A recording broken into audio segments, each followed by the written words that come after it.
Royals baseball from Kauffman Stadium, the final series of the year for the Royals as they take on the Central Division champion Cleveland Indians. And Royals baseball is presented by Academy Sports and Outdoors. Hi everyone, welcome back to the ballpark with Rex Hudler. I'm Ryan Lefevre. Joel Goldberg and Jeff Montgomery are coming up in a little bit. Well, when the season began, many thought it was going to be either the Royals or the Indians in the division. Last year, many thought it was going to be the Royals or the Indians. The Royals ran away last year. The Indians ran away this year. You know what? I think that caught up to the Royals for sure the last 2 years and those long summers that they've had. But the Cleveland Indians deserve it. Now, they have the best pitching coming in this year. There's no doubt about it. But if you look at it, you look at Kipnis, you look at Chisenhall, Yan Gomes, those guys have been getting themselves beat year after year the last several, just like the Royals did the first 3 or 4 years. Now it's taking them some time. Terry Francona, Brad Mills been together a long time, but when you win, it's a very special feeling. Now, do they have enough to go all the way? Let's hope so. I love Tito Francona, Napoli, all those guys. Academy Sports and Outdoors leaderboard, and if you want to be the best, you better beat the best. And the Indians so far are 11-5 against the Royals this year. The thing that impressed me the most, Rhino, in these series against these two teams was the Cleveland power. Man, they just destroyed the ball. They hit home run after home run starting in that first series of the year there in Cleveland, and the Royals couldn't muster a win in Cleveland. It was very difficult for them to have any success there, but you got to tip your hat to Cleveland, and it'll be our year next year. And the Royals still have something to play for. They need to win at least one game in this series for a winning season. And then players have some individual milestones. We'll talk about Paulo Orlando's when we come back.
Ya lo sabe. ¿Quién? Que lo que ella quiere es la fiesta. Party. Que lo que ella quiere es la fiesta. Party. Que lo que ella quiere es la fiesta. En el party, en el club. We should go and party, mommy, me and you. Turn out the lights, apaga la luz. Paulo Orlando, what a year he's had. I know you don't have favorites, but I imagine of all the players you connect with the most, with you playing 10 years in the minor leagues, I would think Paulo Orlando would be one of those guys. Now, I wouldn't trade my 10 years for anything, for Cal Ripken's career. We were drafted the same year. But I got 10 years in the majors. Now, Paulo, he probably wouldn't answer it like that because I don't know if he'll be able to get 10 years in the majors. But he knows how to play the game. He's worked hard. Now we're seeing the fruit of that labor, and he is too. Thankfully, this winter, he's going to take a chill pill and relax, and he should after coming off a season hitting 300. That's right. I'm going to proclaim with 3 games left, Paulo's going to finish his first season as a 300 hitter. He is a fan favorite, and he's also very popular in the clubhouse.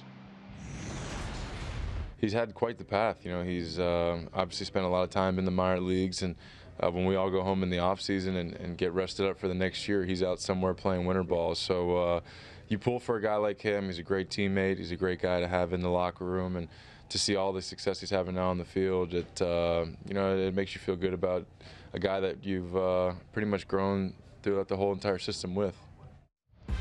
He's our Honda most trusted player, without a doubt. What a season. And it's not done. He's got 3 more games left. But he can be really proud, but his teammates absolutely love him. He's also had a very good year defensively as well. Yordano Ventura will make his final start of the year tonight. Joel and Monty will discuss him and what the rotation will look like next year.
Ball here in Kansas City, just over 6 minutes to go until Yordano Ventura throws his first pitch of this game and his last start of the year. Jeff Montgomery, let's talk about Yordano Ventura and the season that he had. Yeah, and he maybe had a little bit of struggles early in the year, but nice to see for the 2nd year in a row Yordano Ventura putting things together during his 2nd half of the season. I think you look at his numbers, you have to be excited about what he has to offer for the future, not just himself, but for the rotation moving forward. You got 4 guys coming back that you're going to have really good things to be looking forward to for next year.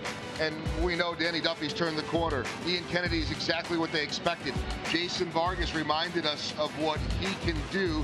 Add in Ventura, this looks like a great rotation. Right, and pitching is so important. We've been very spoiled with a great bullpen, but I think more length out of that rotation could be a key for this team next year. Unfortunately, the Royals are not headed to the playoffs. The St. Louis Cardinals might be headed to the playoffs, and they might have been assisted by a controversial call last night that could have major ramifications. We'll talk about it next. Those are as well. And Yadier Molina comes through.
last night, St. Louis Cardinals won on a walk-off. They're in a major hunt for the wild card.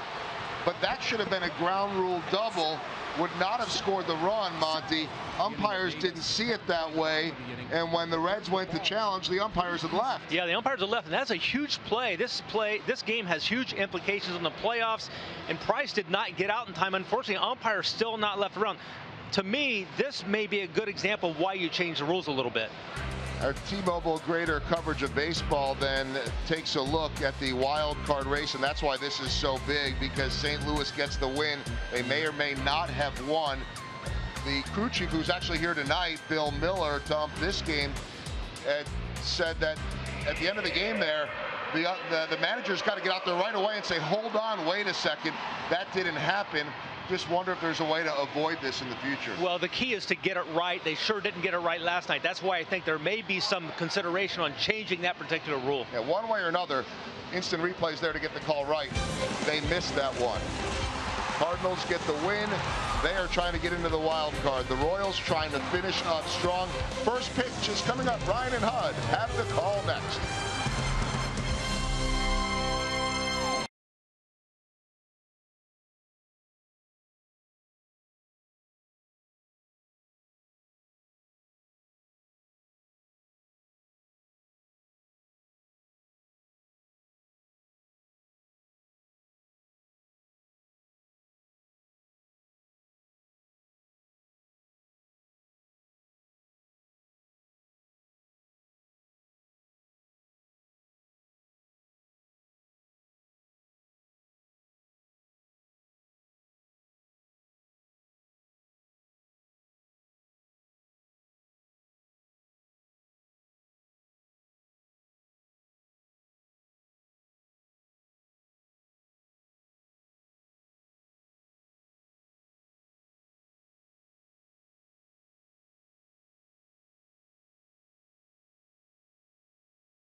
Central Division, and they can hit. So much made about their pitching, but they are second in the American League in runs per game this year.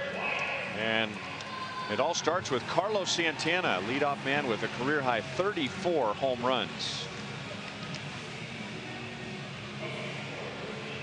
And facing Yordano Ventura, who's pitched well against the Central, and that has extra meaning because those are the teams that he sees the most. So you'd think the more that teams would see him, the better they'd get. But Ventura has a 7-4 record altogether against the Central, 4-0 this year at Kauffman Stadium. Yeah, and that's impressive. Now the right-handed bats will show you that. That's not so impressive. They've really teed off on him. He's going to have to find a way to get those right-handed bats nullified. Keep it down. Look at that first ball hacking. Tester. And Paulo Orlando, it's off the wall. Burns hustles over from left field, and on the first pitch of the game, Carlos Santana has a double. He's at it again. 30th double. First pitch, not even waiting around. He tags it. I mean, this ball, I thought it had a chance to leave the ballpark. Didn't have enough height on it. Paulo tested right away. Perfect angle, but there's no way he can get to it. Ball was hit out too much on the line. Had a little bit of air under it. He could have run that down.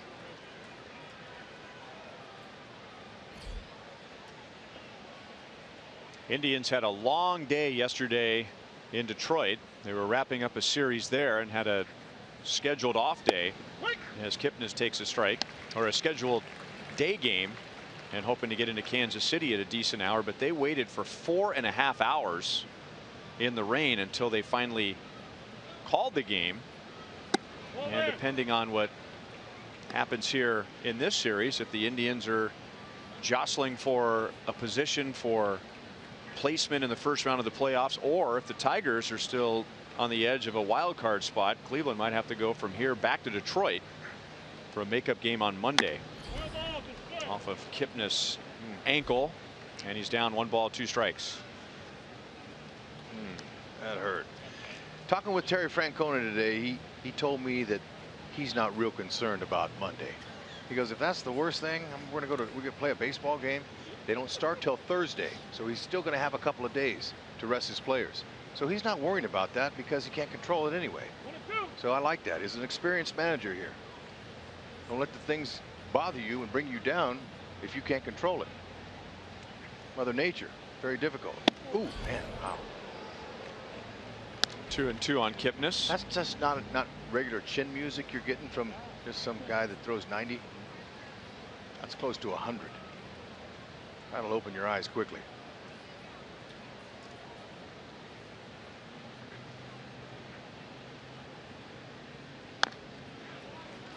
Down by his feet again, still 2-2. Giordano's made some progress this season, although we know that he has a better season in him. Many more to come. But those 3 pitches, that fastball, curveball, changeup, are all above average. If he can continue to harness all that energy he has and that competitiveness into those pitches down in the zone, he's going to become an ace.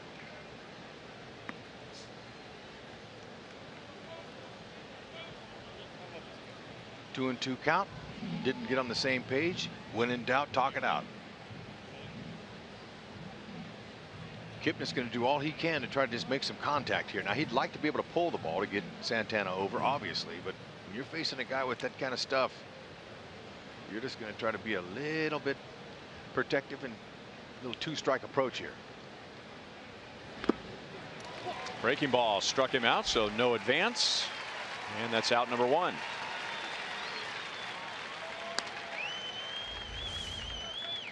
He's got more strikeouts on this pitch than any other.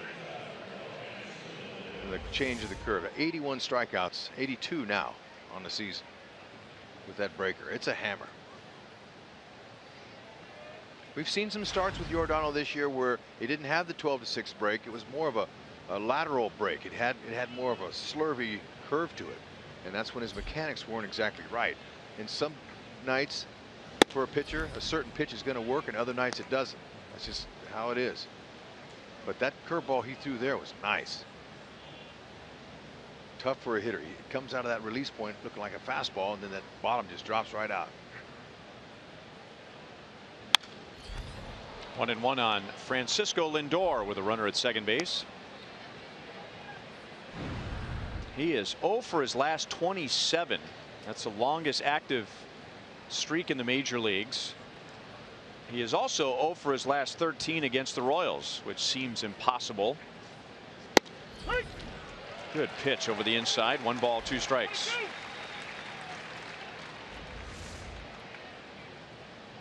There's some reasons for that, I'm sure. Ooh, thank you. He'll take that like as a little bit in. And Lindor was thinking about chasing that breaking ball. Third base umpire Ed Hickok says no swing. But this being Lindor's first full season in the big leagues from April to September, that's a tough pill to swallow for a lot of young guys experiencing that for the first time. So he might be running out of gas a little. He won't tell you that. He was great against the Royals last year and great against the Royals in his first 12 games this year. Almost hit him on the back foot. But say Lindor doesn't even, I mean, he's not a real difference maker offensively. He makes a difference on defense. He makes a difference if he can get on base. He steals. He's an excellent shortstop. And a big part of Cleveland's future is with this young man right here. And he comes back after falling behind 1-2 and is on with a walk.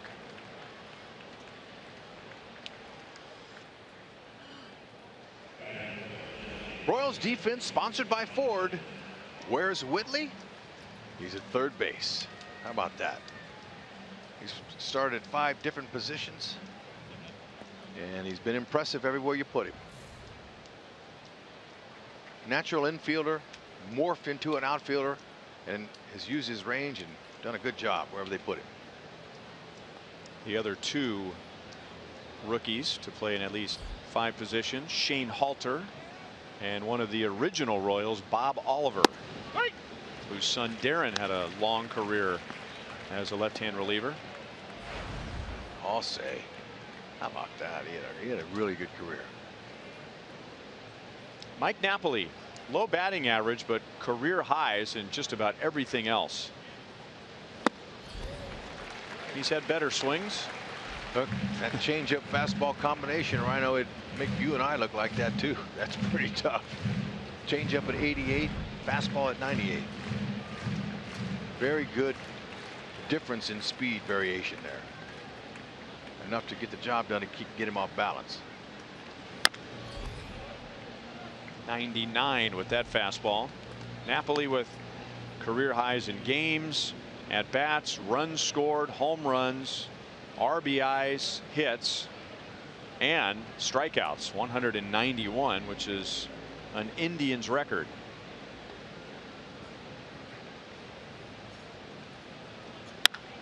Off the end of the bat, backhanded by Merrifield, out at second, swipe dig by Hosmer, double play. Beautiful round the horn. Whitley, that ball hugged the line. Backhander, not an easy play. Plant, throw, get it over to Mondesi with a good arm and Haas. Beautiful pick.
Cleveland left-hander Ryan Merritt. Ned Yost mixing it up tonight. Billy Burns leading off, playing in left field. Hunter Dozier will get a start. He'll be in right. Drew Butera in there for a second straight night, and Raul Mondesi is back in the lineup. He'll be at second base, and the Royals will see 24-year-old Ryan Merritt for the first time. 16th round pick in 2011 out of a community college in Texas.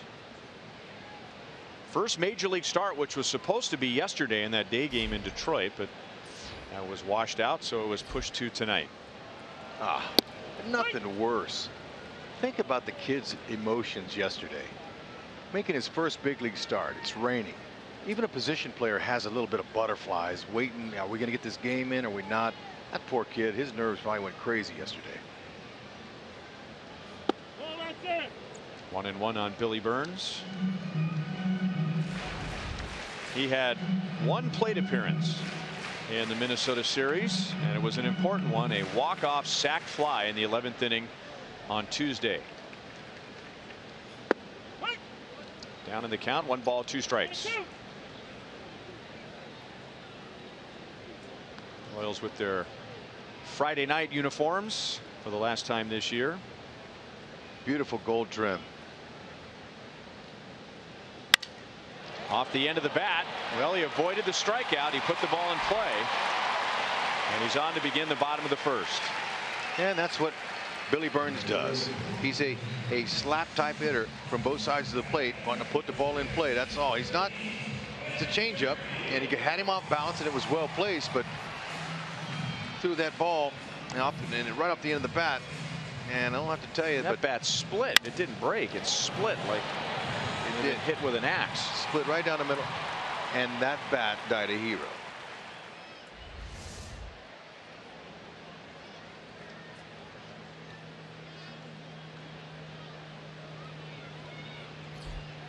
Whit Merrifield bats second, and a well-located fastball by Merritt.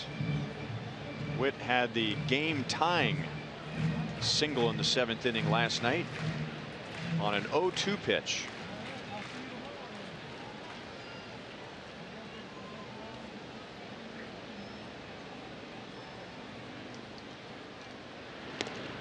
Burns saw that all the way.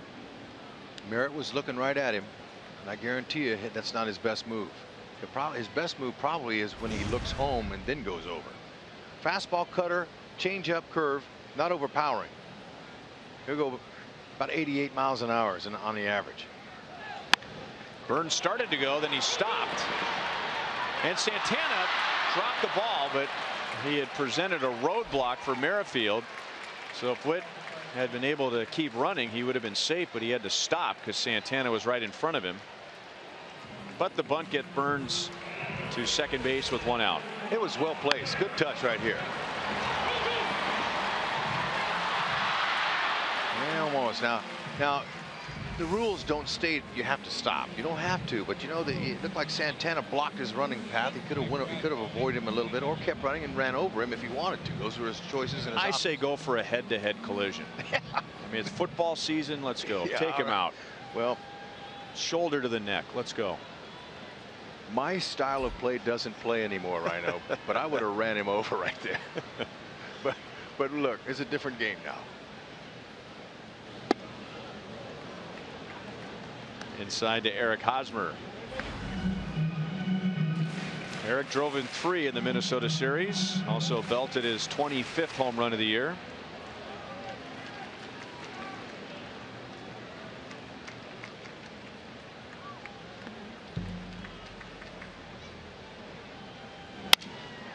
Ground ball, base hit right field. Burns rounds third. Here's Chisenhall's throw, and the Royals lead 1-0.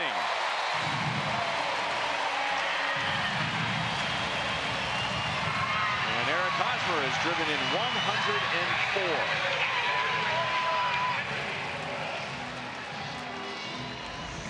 104. Nice placement. Tried to come inside on him. Haas is a little bit too quick in there. Little four-seamer, not overpowering. Don't think it broke his bat even. Good placement. Billy Burns didn't get the greatest break at second base, but with that speed, didn't need it. Watch how he hits the ground and pops right back up. He's just ran right into the dugout. He's an energy player.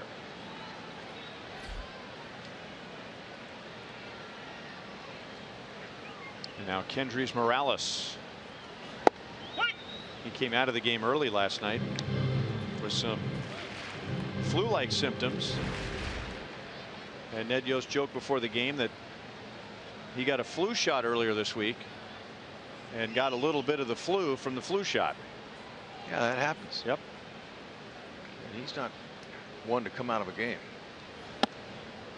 But when you're nauseous, maybe a little dizzy, not feeling good for your own health, you need to get out. Good for him. He said something. Yeah, this is not a desk job. Right. If you're dizzy and not feeling right, chances are pretty slim you're going to be able to connect with 95 miles an hour. 2-1. At RBI for Hosmer, his 34th go-ahead RBI this year. That's the second most in Royals history. He is tied for second in the American League. And he's tied with George Brett for the second most in Royals history. The Royals record is held by Mike Sweeney. He had 37 go-ahead RBIs back in 2000. That's an impressive stat that you don't always see. But did you see the two players ahead of Hosmer in that category, 2 future Hall of Famers. And you mentioned George Brett, another Hall of Famer. Base hit center field for Morales.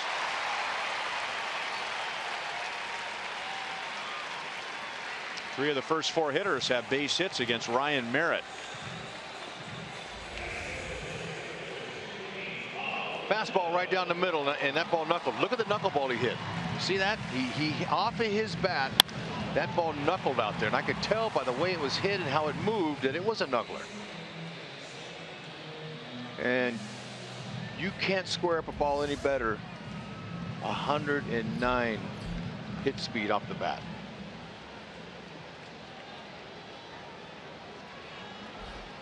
Camo right on him. 2 on for Paulo Orlando. Paulo last night tied his career high with 4 hits. And in his last 10 games, he is hitting just under .460. And he's dangerous, as we all know, on the very first pitch of an at-bat. This one is chopped out to Lindor.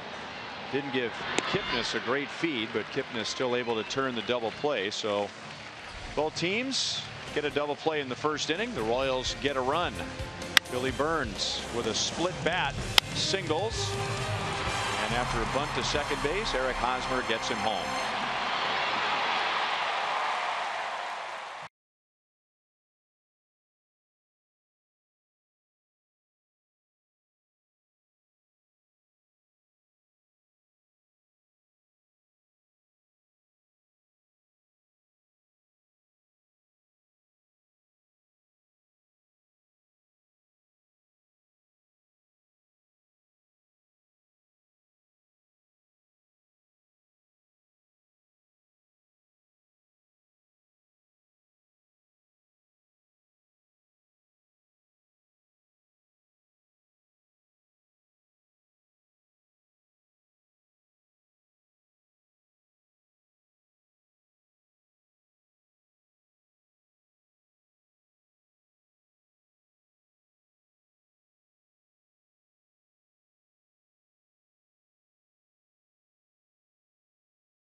Got to take you back to that nice double play to end that last inning for Yordano Ventura. Okay, first man sure. His ball was not easy to be sure on. Okay, see how he gets his feet, gets it to the second man to be quick, and he was quick and a little too quick. But when you have a Gold Glover over there that could dig it like Hosgan, that's a beautiful thing. Whoa, man, nice pick me up for Ventura. And that is the 21st double play induced by Ventura this year, which is phenomenal for him. That's a career high for him. By 8. 8 more than any other year. So that tells me that he's not trying to blow it by so many guys in certain situations, but he's pitching more to contact.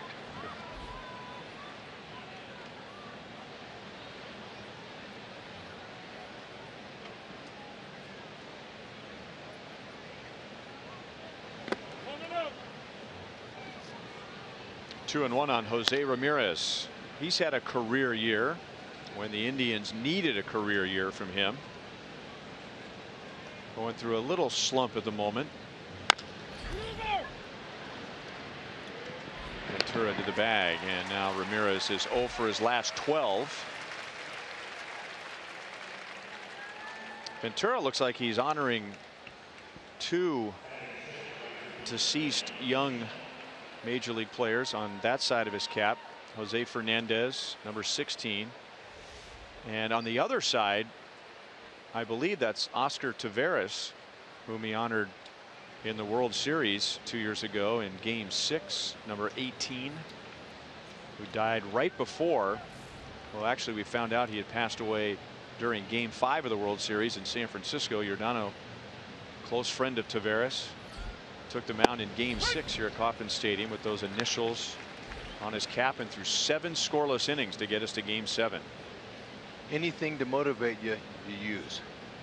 That's an unfortunate motivator. And he also has it written in the dirt behind the mound.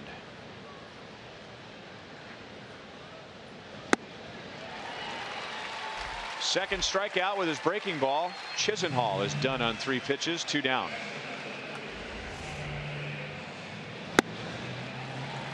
Great location. Starts out belt high. By the time the hitter picks it up, it's too late. He's already committed to swing.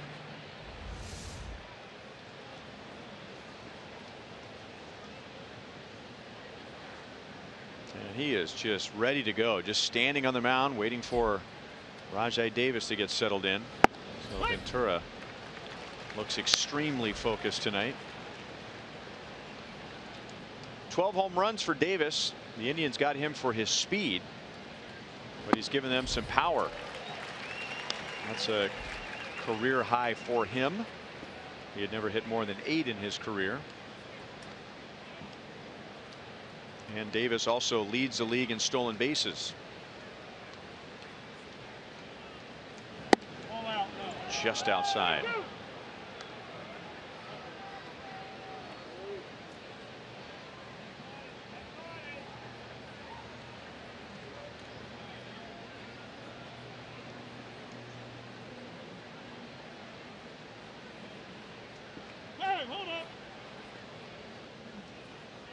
Ventura trying to figure out what Ventura wants to go with here on 1 and 2. And it's the breaking ball, and he struck him out. 3 up, 3 down. 2 more strikeouts for Ventura. He has struck out 3 in the first 2 innings. Beauty.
Greg Gibson, who then motioned for second base umpire Bill Miller to jog in. Bill Miller is the crew chief. Gibson and Miller did most of the talking, and with Terry Francona being the visiting manager, and what Joel and Monty were talking about right before the first pitch and what happened in St. Louis, this is the same umpiring crew. Maybe Terry Francona said, hey, just in case that happens here, the Royals have 9 walk-off victories. What did Bryan Price do wrong? What do I need to do? Or maybe they're talking about their favorite barbecue joint in Kansas City. No, I believe the first, what you said, that Terry was wanting to know. I got a chance to go down and talk with Bill Miller, who was the crew chief in last night's game in St. Louis, and he was able to give me some, from his perspective and his umpiring crew's perspective, what went on. That's why it's so important, the first game of every series, that a manager himself goes out and passes out the lineup card. That's when they go over the ground rules. They don't usually go over them the second and third game, or the fourth game if there's a 4-game series. So that's the big thing. Sometimes managers send their bench coach out or whatever. You need to know those ground rules. And Bryan Price, manager for the Cincinnati Reds last night, waited too long. A game-ending play, the manager has to come out immediately. And if you don't come out immediately, you lose the window. Bill Miller told me none of the crew saw this. None of them saw this. Okay, now had one of the guys, the third base umpire, second base umpire, saw it, they probably would have put their hands up and arms up, but they didn't see it. And he told me that that's why they brought replay in. Replay is to determine boundary calls. And so they didn't all see it. And by the time Price went out 35 seconds after the play had ended, they were already up and in their locker room.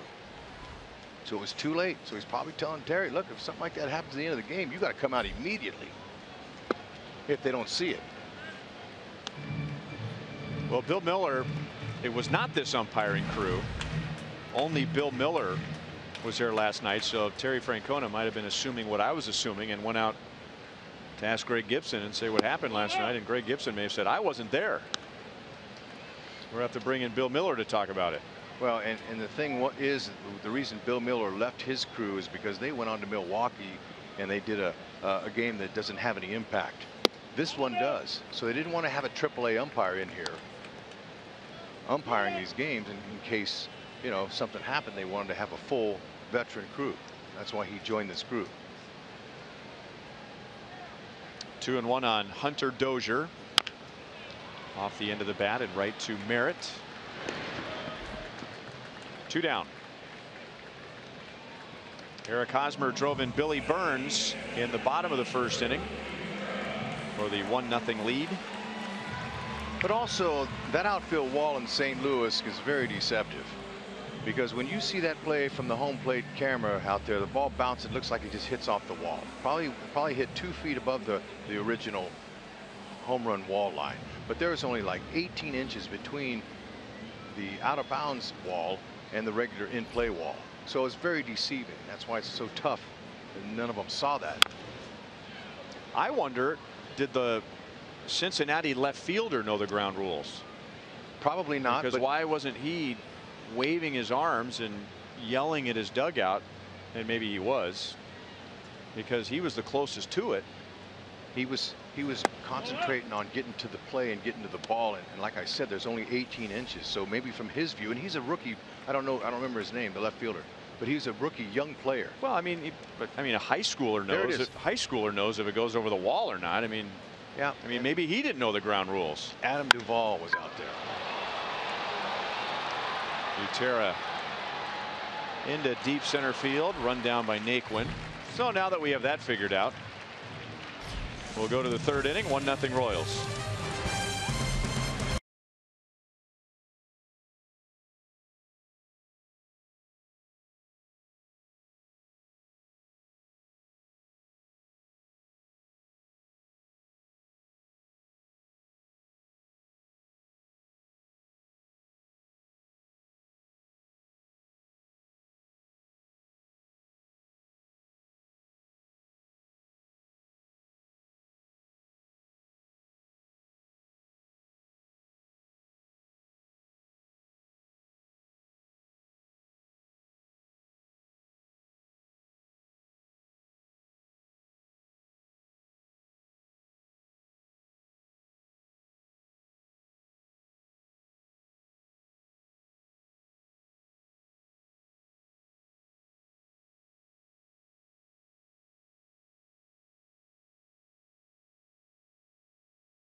One of the longest championship droughts of any city in major sports. You had to go back to 1964 when the Browns won the NFL title, and then the Cavaliers, of course, won the NBA title this year. But as far as the Indians go, our Toyota League leaders shows us that only the Cubs and the NFL Cardinals have a longer championship drought than the Cleveland Indians. 1948.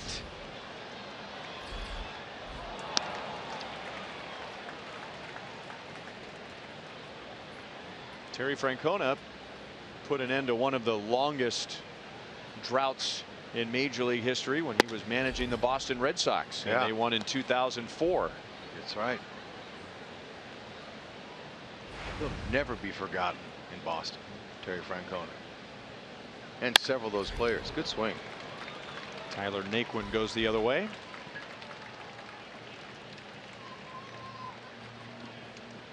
Indians in the first inning got a leadoff double from Carlos Santana on Yordano Ventura's first pitch, but Ventura pitched around it. And now leadoff man on in the third.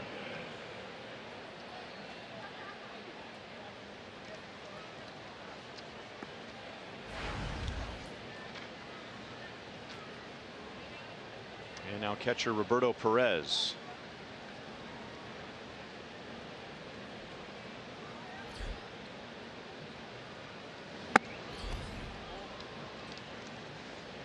Part of the Indians drought involves one of the greatest World Series plays in history, and I think yesterday was the 62-year anniversary of Willie Mays' famous over-the-shoulder catch at the Polo Grounds in New York. That was against the Cleveland Indians back in 1954. Giants swept that series, and that was their first shot after winning in 1948. Bunted and foul. 1-2 on Perez. And you know that play, we've seen that hundreds of times. But since that catch was made by Willie Mays, and it was a great one, the athletes that play the outfield in a modern game, we've seen that a lot. But at that particular time, there had never been a catch made like that, especially how far that wall was. I don't know the exact dimensions, but I know it was a straightaway center field, long way, and it was over his shoulder. And I don't think they'd ever seen a catch like that. But it was very special, no question.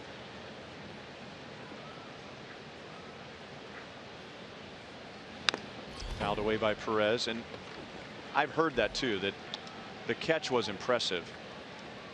But if you were there, it was how far he ran is what made it so impressive. And the Indians would not go to another World Series for another 41 years after Willie Mays and the then New York Giants swept them in '54. Show the catch. Let's see if we can see the dimensions on the wall. Is this an HD?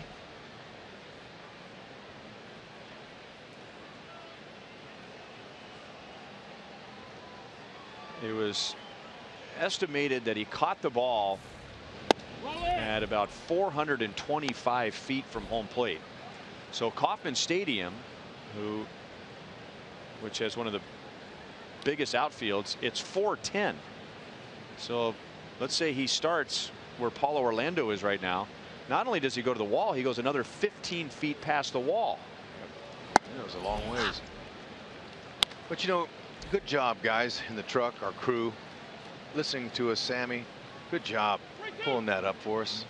That is great teamwork. Listen to us talk about that catch, and he pulls it up in a heartbeat.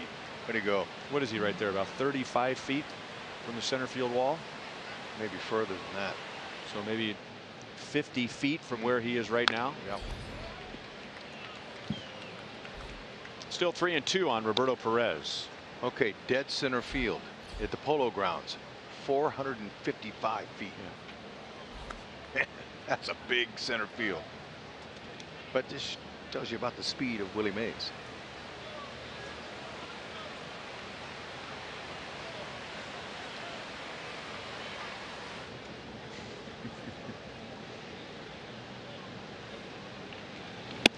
Perez takes a walk, and the Indians have 2 on with nobody out.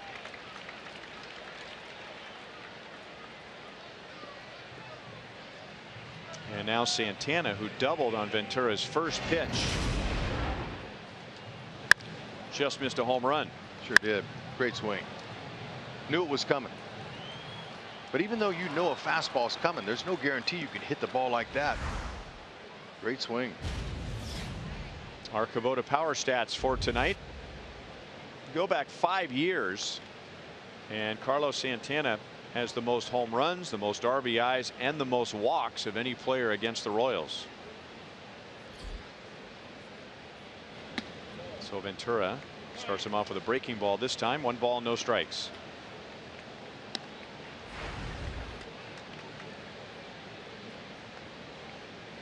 "34 home runs, a career high. And for a 6th consecutive year, he's walked at least 90 times. And that ball's hit well to center field again. Paulo at the wall, and he's not able to get it. And you got 2 runners going back to back around third base. And now Paulo is slow to pick it up in center field. Roberto Perez was running about 12 feet behind Tyler Naquin, and they both score, and Santana ends up at third base. They're going to call it a triple. Okay, same pitch, same result, except 1 extra base. Paulo did all he could. He ran out of room. Looked like he might have leaped a little too soon, but still very tough play for any outfielder to make on a ball hit on the line like that.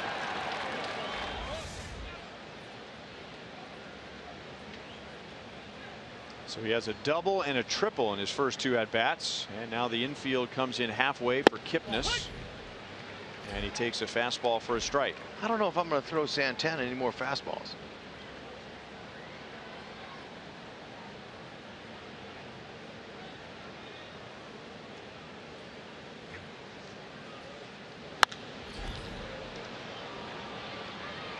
Dozier in from right. Santana tags, and Dozier's momentum was going towards center field. I wonder if the Royals could do that again if Paulo Orlando doesn't call him off, because he would be moving more toward the target. Yep, you're right. Center fielder Paulo wants to take charge of that if he can. Now, third base coach Mike Sarabia did a nice thing. He read it. He saw that Dozier, Paulo wasn't going to get to that. Although looking at that last 2 steps there, he could have called him off. But see, Sarabia, the third base coach, he saw the momentum of Dozier going towards center, and he told Santana to go, who's not blessed with great speed. So give that run to Sarabia.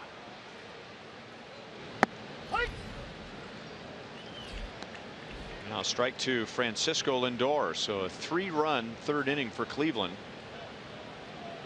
Lindor was down 1-2 in the first inning, and then he walked. 1 ball, 1 strike.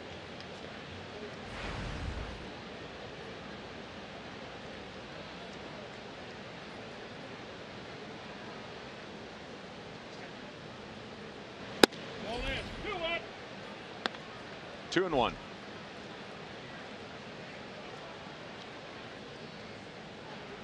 Looked like it was going to be a long night for the Indians after Ventura's first 2 innings.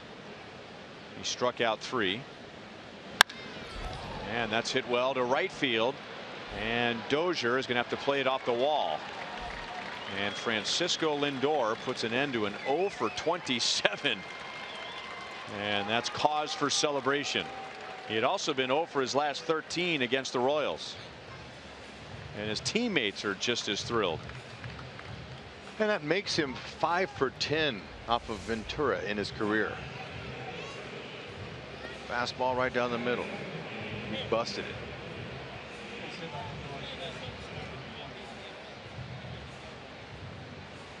That's a long over for him. Look at him. For a guy like him that can get infield hits, top it, bounce it, that's way too long to go without a hit. And over a longer stretch, he had been 3 for his last 50. And that's 0.60 for a batting average. Napoli did not swing.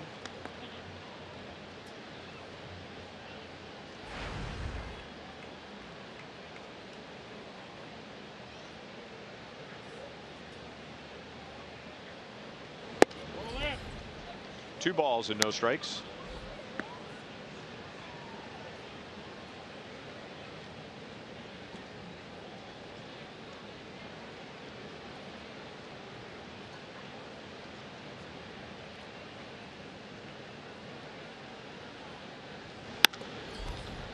Lifted to right. Lindor tags and goes to third. And there was just a little bit of the inexperience in right field there for Hunter Dozier in that his last 2 steps he was there were back. So he got caught on his heels instead of coming through the ball with his momentum going toward the infield. And it looked like Lindor, almost as an afterthought, noticed that. And that's when he tagged and went to third. That's why it's so important to watch the fielder and watch him go into the ball, just like Sarabot did. And I see him backing up now. A player can see that, and he's on his heels. So now he's got to get some momentum and come forward with the throw. And for a guy with Lindor's speed, that's no problem.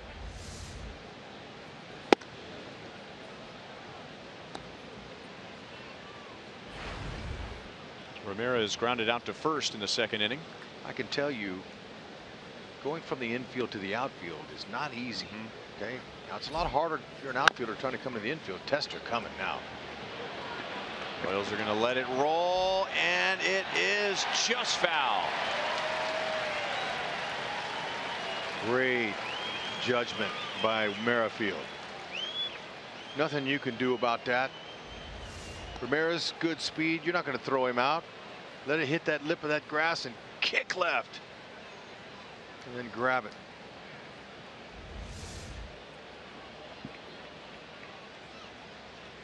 Now, that goes along with the term baseball player. Merrifield knew from his experience that's a smarter play than to try to pick it up and throw it down the line and get him when that had a chance to go foul. He made a good decision there. Sound. Ripped to right field. It is a 4-run 3rd inning for the Indians.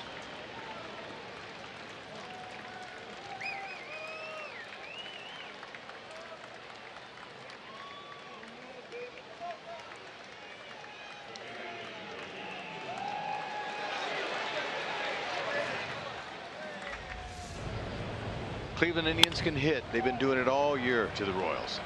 That ball was up, and for him to be able to get his top hand on that kind of surprised Ventura himself. But it's the fastball that they're teeing off on. He's going to have to bring in the secondary pitches if he wants to cool them off at all. Chisenhall struck out on 3 straight pitches in the 2nd inning. Ventura put him away with a breaking ball. And a quick throw is thrown away by Ventura.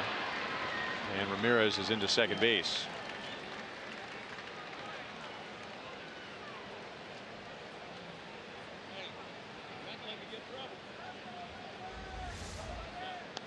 He's got a quick move and he's a good athlete, but just way too much mustard on that throw. It was way too hard and right underneath the sliding Ramirez. No chance for Haas. And he may have been running. He has 22 stolen bases this year. Fouled away by Chisenhall.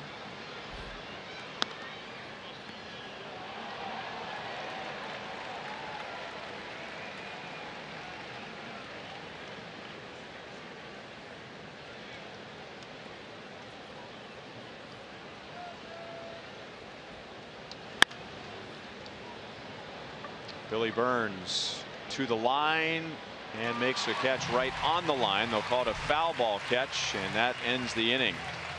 Cleveland comes up with 4 runs in the top of the 3rd, and they lead by 3.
A world-class table tennis player and longtime tennis instructor in the Kansas City area. This past year, he participated in his second table tennis Olympic trial in North Carolina. And by the way, he's 94 years old. Bill is a promoter of healthy eating and physical activity. He even met with a UCLA professor doing research on the positive effects of table tennis in holding back Alzheimer's disease. Sitting in the Buck O'Neil Legacy seat. Wow. At tonight's game. Way to go, Bill. You got skills. And by the way, it's table tennis for those who are serious about it. Don't ever say ping pong in front of somebody who is serious about playing table tennis. Like Bill? Yeah. All right, thank you for that little tip now. I'd like to go shake his hand and meet him and tell him that baseball players and a lot of athletes play table tennis. There you go. Because it's good for the hand-eye coordination. For you and I, it's ping pong. Right. But for those guys, table tennis. Thanks for setting me straight, partner. Yeah. Raul Mondesi leads off against Ryan Merritt, who's pitching with a 3-run lead. 3 balls and 1 strike. Mondesi walked, stole a base, and scored the game-winning run on Tuesday on Billy Burns' sac fly.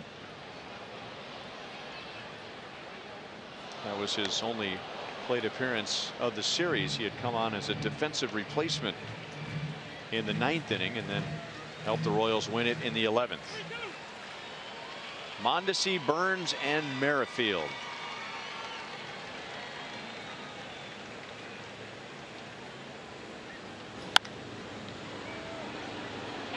Santana has room and foul ground. Rusty Kuntz is not helping him out.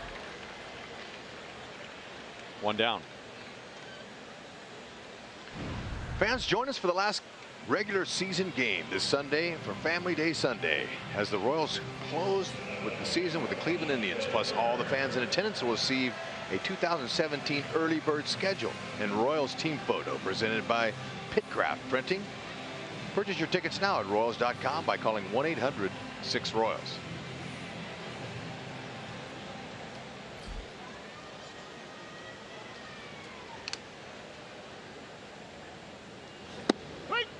Strike to Billy Burns.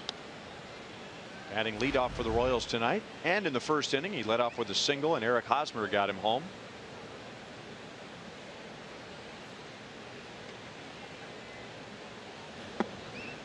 One and one.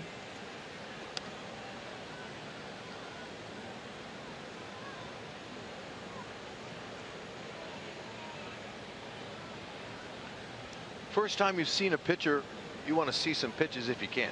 Like, take as many as you can, try to get an idea what he's doing. The fact that Merritt's not overpowering and his fastball looks pretty straight, you'd think the Royals might be able to jump on him and get Ventura back in this game. 2 years ago, he was the Indians' minor league pitcher of the year. He is from McKinney, Texas, which is 1 hour from Arlington, the home of the Rangers, and he was fortunate enough to make his big league debut against the Texas Rangers on Memorial Day. Talk about a day to remember.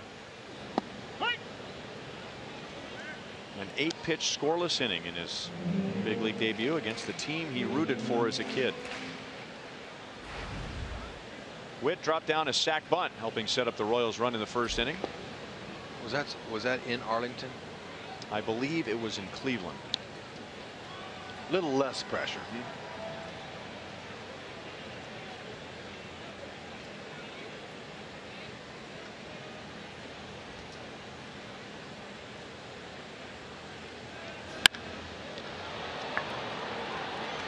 Left center. Davis over from left. And that'll do it. So pitching with a 3-run lead, Ryan Merritt sets down the Royals in order, and he's retired the last 7.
Royals trailing right now 4-1. This is always a fun night.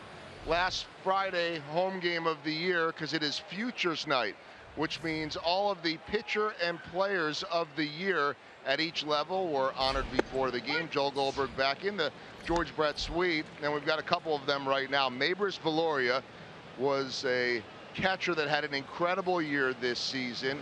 And then DJ Bird, a second baseman. He's the Lexington Player of the Year. And Maybris is the Idaho Falls Player of the Year. DJ, let me start with you. Drafted in 2014, a very good second baseman. What's it like to be here and watch these guys playing at this level that you hope to get to one day? Oh, man, it's an honor. I'm thankful, you know, for having this opportunity to come out here and be selected as a Future Night Player of the Year. And it's just an honor being out here with fellow teammates, some that I played with this year and last year. And it's just an honor. Well, DJ was drafted in the 4th round of 2014. He's 20 years old at 43 stolen bases. Now, I have to talk about Maybris Viloria's stats this year. And, Hud, you're going to love this guy because he's 19 years old, a catcher out of Columbia, bats left-handed. And after no extra base hits last year, he was all extra base hits. 376 batting average, 436 on base, 606 slugging, and an OPS over 1,000. Maybris, you're a catcher. The Royals have a really good catcher. Who was your favorite player growing up in Columbia? My favorite, thank you for coming here. My favorite player is in the big league, Sabo. I like to play. I like to play him. He plays so fun. Yeah, I like. He play every day. He call good game. Everything. I like Salvador Perez. So Salvador Perez is your hero, and now you get a chance to see him here. How exciting is that? And you said he likes to have fun. Are you a guy that when you get out there likes to have fun? Yeah. I like him because I like play so fun too. I like so play every day, play hard. I wanna be for him. Keep working. Have a good day. Well, he's got a chance to make Columbia proud one day. And as far as DJ, you know, DJ, I mentioned the stolen bases 43. That's obviously incredible. But what I hear from talking to a lot of people is that you're a heck of a second baseman, that you play a lot of good defense. Tell me how important that is to your game. It's very important. You know, defense is probably one of the biggest parts of the game in baseball, other than offense. I like making plays and just trying to make the routine ground balls in general. And I saw as Maybris was talking about having fun, you had a big smile on your face too. Are you an energy guy when you're out there? Absolutely. I like to have fun, just like you said, and just enjoy each other, man. Favorite player growing up or a guy that you emulate now? Favorite player growing up was Andrew McCutchen. I like the way he played the game, and I actually used to play a little outfield in high school, so. Well, we will look forward to seeing both of you here in the big leagues one day. Guys, remember the names. DJ Burt, just 20 years old. Maybris Viloria, who wasn't just the Idaho Falls Player of the Year, he was the Pioneer League Player of the Year. Guys, have fun. Congratulations on great seasons. Royals trailing 4-1 here at Kauffman Stadium, but they're coming up to bat in the bottom of the 4th.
game break. Here it is, 2 years ago tonight. Salvador Perez against Jason Hamill. And the Royals down 4 going into the 8th inning, win 9-8 and 12. And little did we know that that was just the beginning. But it was the beginning. You rarely see celebrations in center field. That was an epic game. One for the ages. I'll never forget. I know the Royals fans won't forget that either. Because I got to stand down there next to the Royals dugout for 6 innings waiting for that game to be over. And I was at ground level watching that, feeling the energy of the people. It was special for me. Just you know, everyone remembers where they were and where they were sitting, and right. And but for me to be on the field, I'm usually up here in the booth, but to be down there was really cool. To see the energy in that Royals dugout. 2-1 on Eric Hosmer.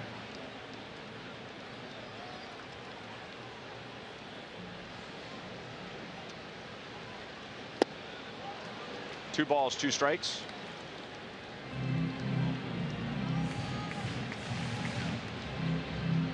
Ryan Merritt in his first big league start has given up 1 run, 3 hits. That first run came in the first inning.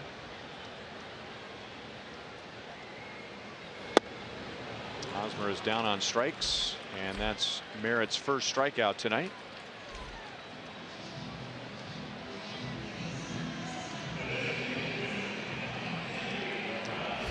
And now our sprint trivia question.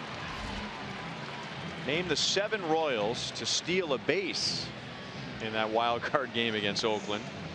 And that was with John Lester and Derek Norris, right? Wasn't Derek Norris the catcher?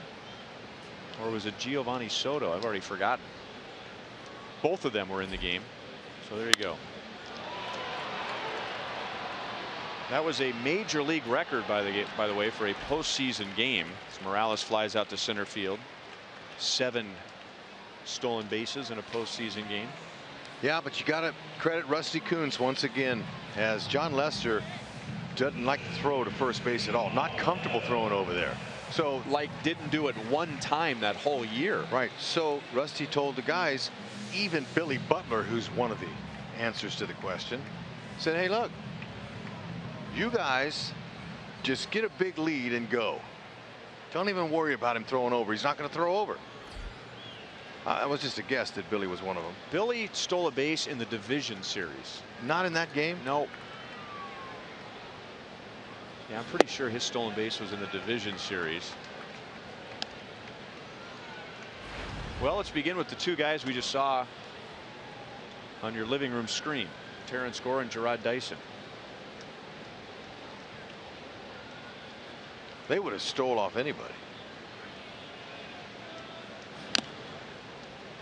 0-2 on Paulo Orlando. He grounded into a double play in the first inning. Alcides Escobar.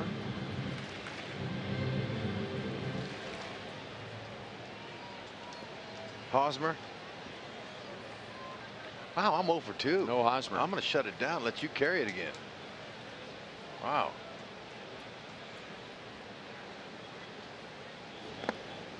One and 2. Lorenzo Cain. 3 more, Hud. Don't look at me like I'm Nori Aoki. Oh, just go ahead. I'm just going around the diamond. Oh, I know. Maybe the biggest one. Follow down on strikes. Christian Colon got in a scoring position so Salvi could get him home. That's 6, Hud. You are no pressure. Just get 1 tonight. To lava hot. Carry on. 4-1.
for their runs in the third inning. Carlos Santana drove in 2. Jason Kipnis and Jose Ramirez also drove in runs. And pitching for the Indians tonight, left-hander Ryan Merritt making his first major league start, not his big league debut, his first start. He's held the Royals to 1 run, 3 hits in his 4 innings. All 5 hits off of Cleveland Indians bats have been on Ventura's fastball. So obviously they're up there looking heater. Santana's doubled and tripled.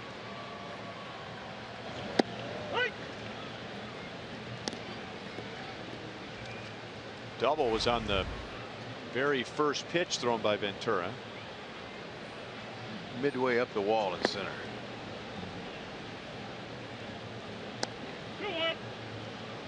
Paulo had a tough chance on his triple that he hit to right center.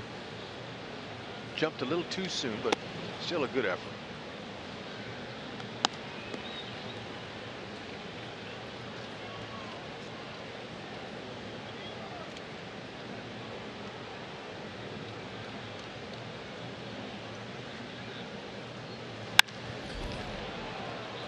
Burns fades back in left field and makes a play. Hard hit again by Santana. 1 down in the 5th inning.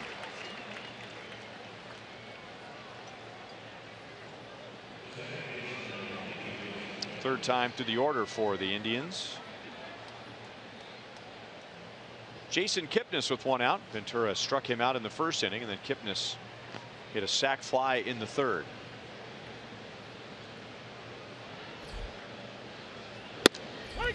Strike over the outside at 98.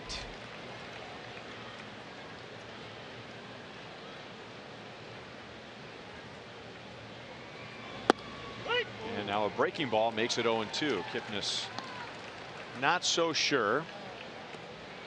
Turned and had a quick word with home plate umpire Greg Gibson. Right on top of the first one. Breaking ball strikes him out. That is 6 for Yordano Ventura. And now 2 down.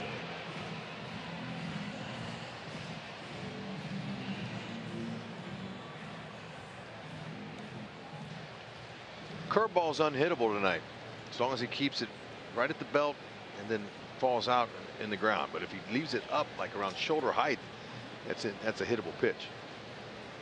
But so far he hasn't done made any mistakes with that. And now Lindor is hit on the hip.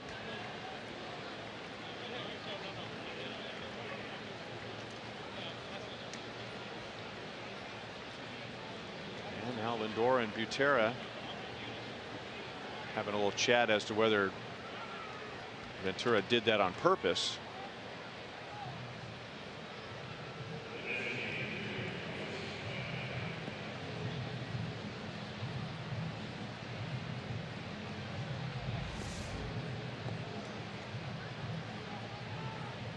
Help dust him off a little bit anyway.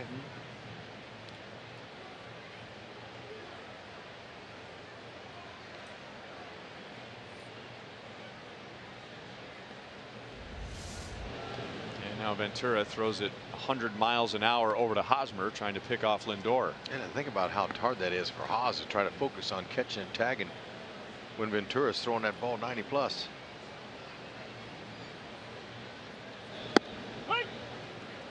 Breaking ball strike to Mike Napoli, 0 for 2, which included grounding into an impressive double play. Merrifield at third to Mondesi to Hosmer.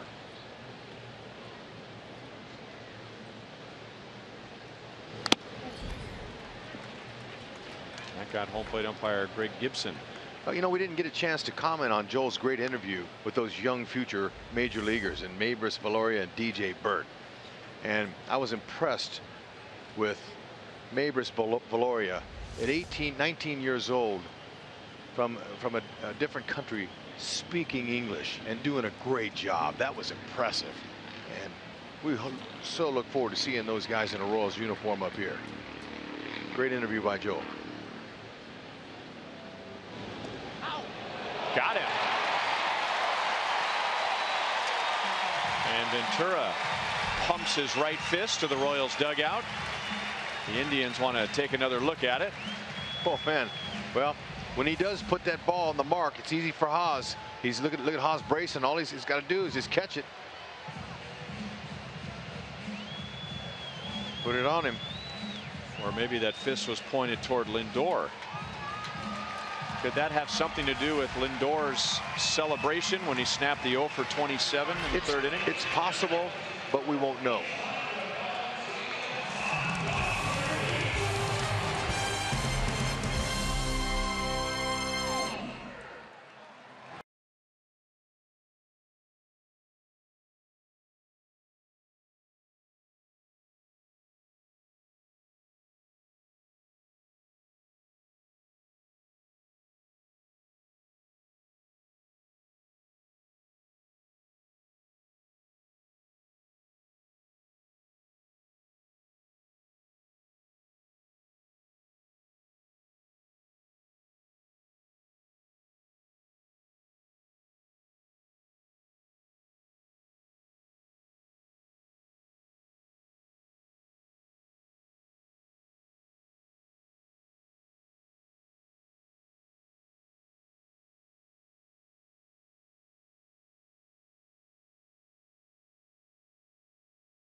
Royals baseball is brought to you by Jeep. Conquer all of the world's most challenging places now during the Jeep Celebration event. And that is Louise Hinton. Happy birthday, Louise. Oh, aren't you beautiful? There you go. Thanks for coming out tonight on your special day.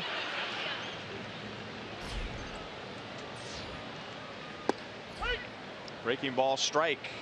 Ryan Merritt to Alcides Escobar. Ryan Merritt has set down the last 10 Royals. This is his first major league start, his 4th major league appearance.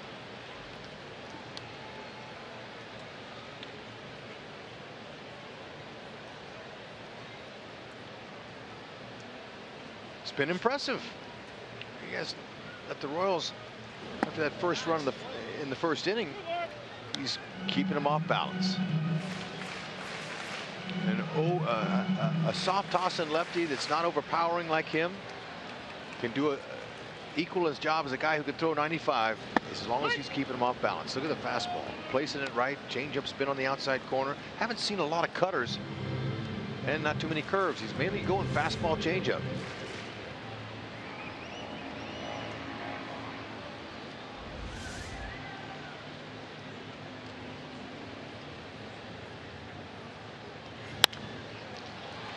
Out to Kipnis at second base. And Escobar is 0 for 2. And Merritt is getting a shot tonight because the Indians getting tuned up for the postseason. They have some serious issues with their starting rotation. Our University of Kansas Hospital injury report, Corey Kluber came out of his last start early because of a quad strain. Carlos Carrasco done for the year, broken hand, hit by a line drive. And Danny Salazar may be able to be used out of the bullpen during the playoffs, but those are top 3 starters. I mean, those 3 starting pitchers alone are good enough to get a team deep into the postseason. That's right. And that man there, Salazar, is scheduled to throw a simulated game on Monday, whether they're in Detroit or not.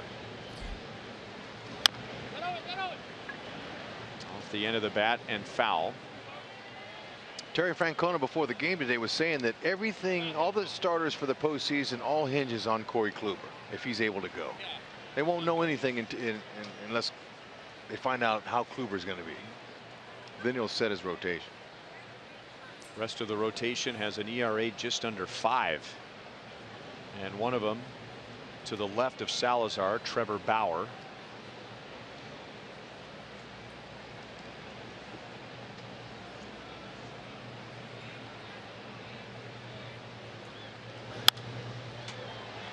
One and two on Hunter Dozier. He grounded back to the mound in the second inning. Unforgettable games, undeniable greatness, and unstoppable drama. The 2016 postseason begins October 4th. Go to MLB.com/postseason for a full schedule.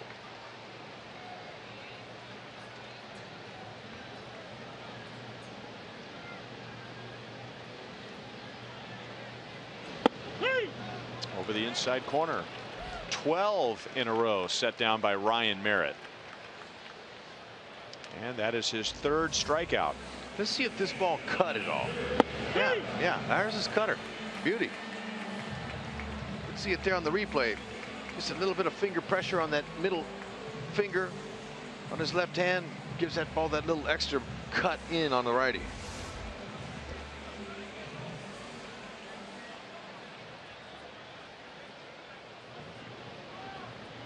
Drew Butera flied out to deep center field in his first at bat. And now a line drive foul off the left field line. Drew is starting in consecutive games. Last night he tied his career high with 3 hits. He went 3 for 4 with 2 runs scored and an RBI last night against Minnesota.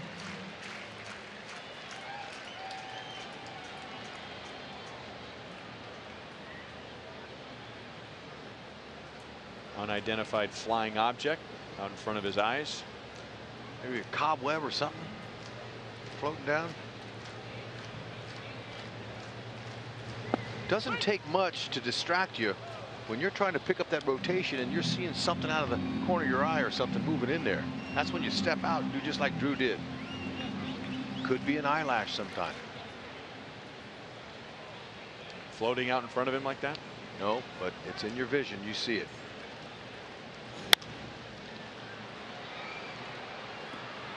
Still 0-2.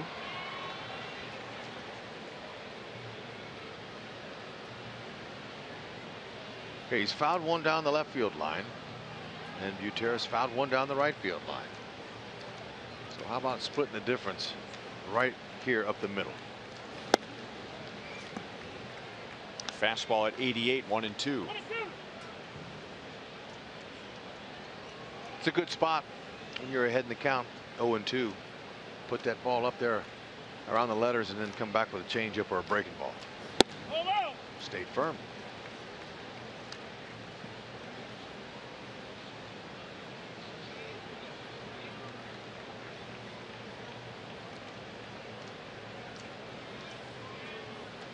.61 pitches, which doesn't sound like a lot, but Merritt hasn't made a start in almost a month. That was in AAA.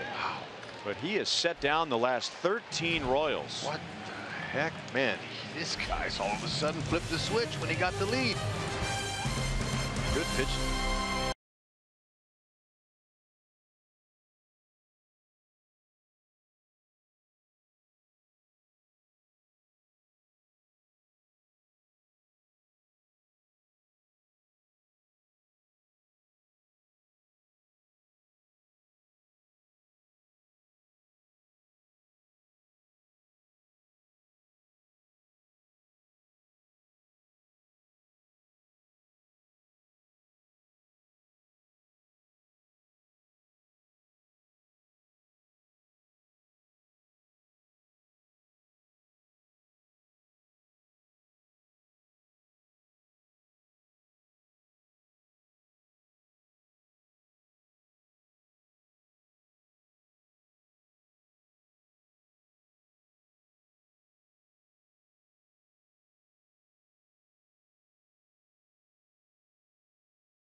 as Witt is back out there tonight at third base. And look who is in town.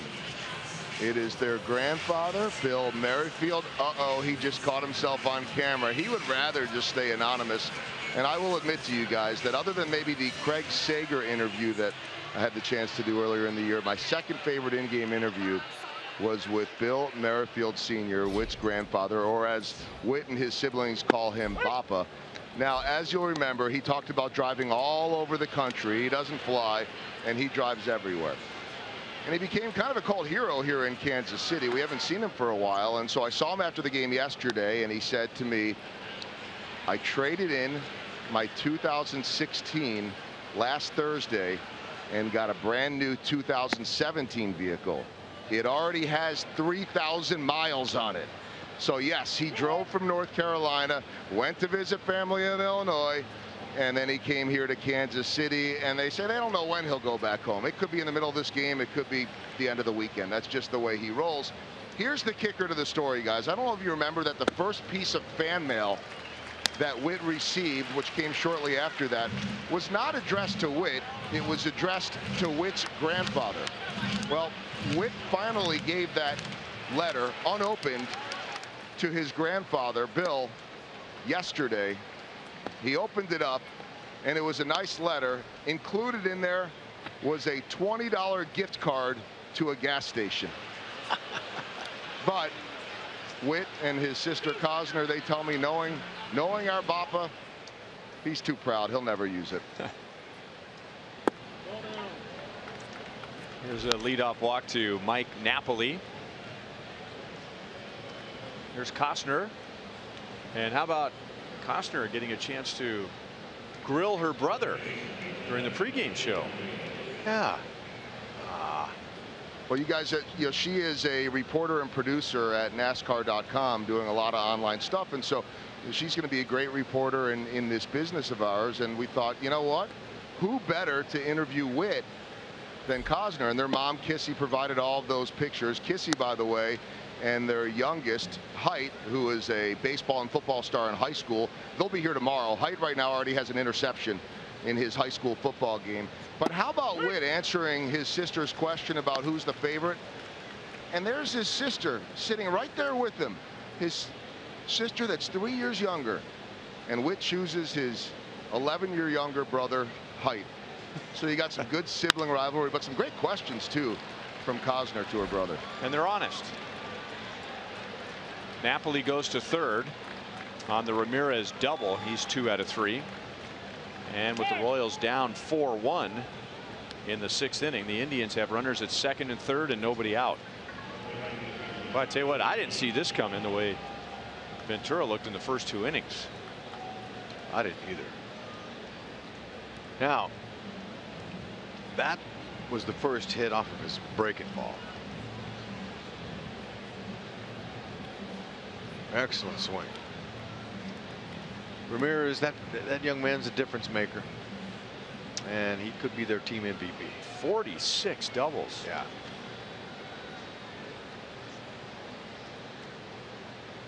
That's a second most in the American League.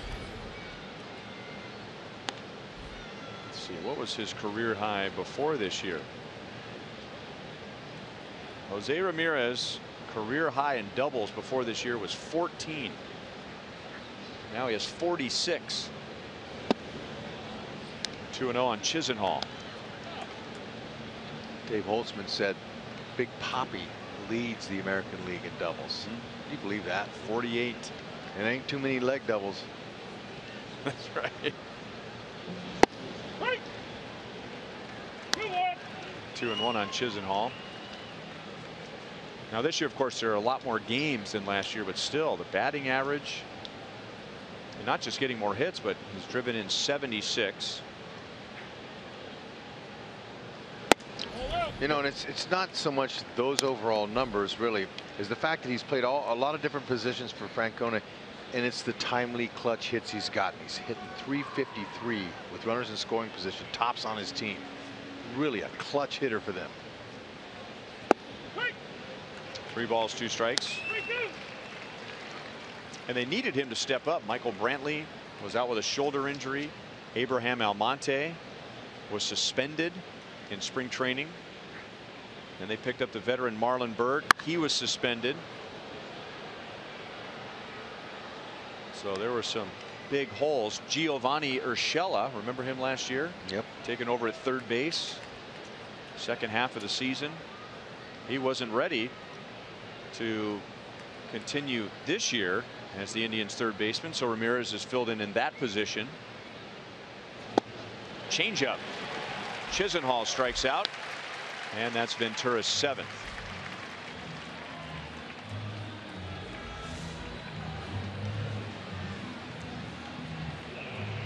Change of speed's got him.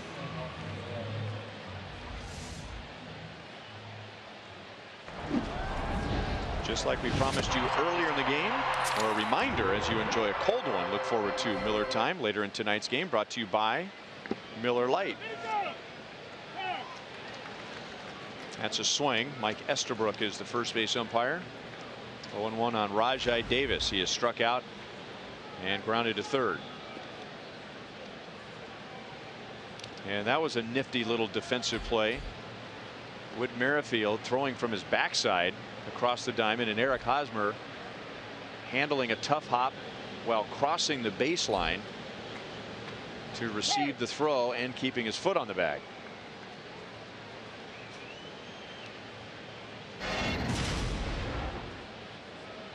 This was in the middle of Joel's interviews, and from his knees, incredible pick by Hosmer, and staying on the base with his foot. It's amazing. I don't know how he did that. Now Merrifield, instead of getting to his feet, he said, you know what, I'm this close, I'm even with the bag, I can make this throw right over the top. And it skipped, it hit the lip right between the dirt and the grass, right on it. And Haas just trusted those soft hands. And Merrifield said, way to go, Haas. Better pick me up.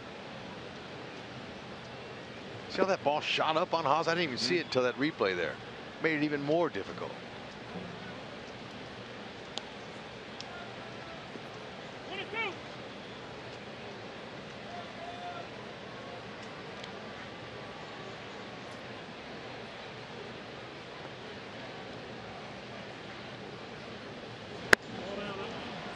Changeup just outside. 2 balls, 2 strikes. 98 pitches thrown by Ventura.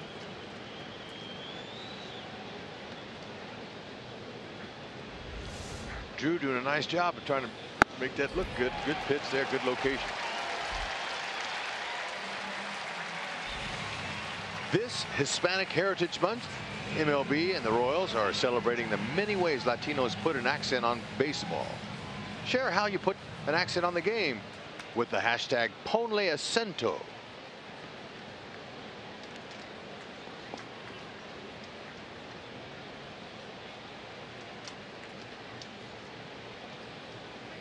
So second and third, nobody out, to second and third and 2 outs thanks to back-to-back strikeouts, and now Ventura just has to get through Tyler Naquin. This is pitch number 100, and it's inside. He's still throwing 98.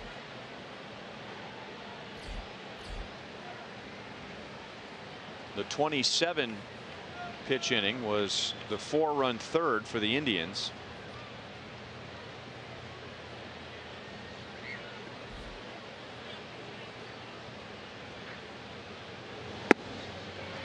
One and one.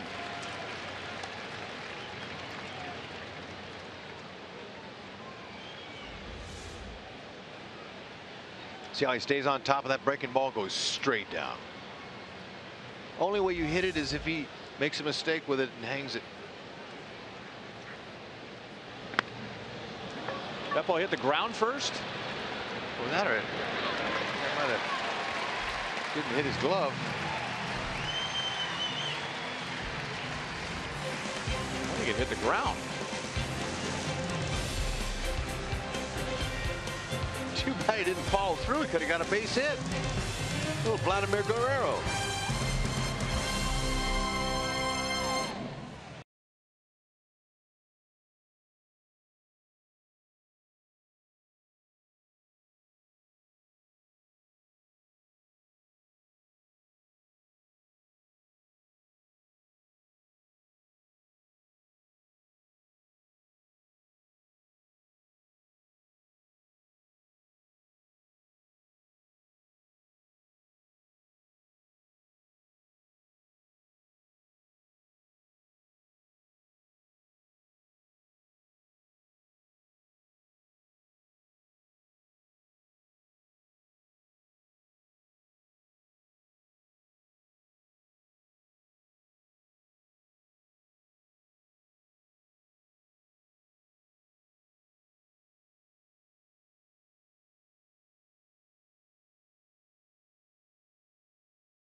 It's brought to you by Thoroughbred Ford. Ready for a great new deal on a Ford? Then it's time to go to Thoroughbred Ford.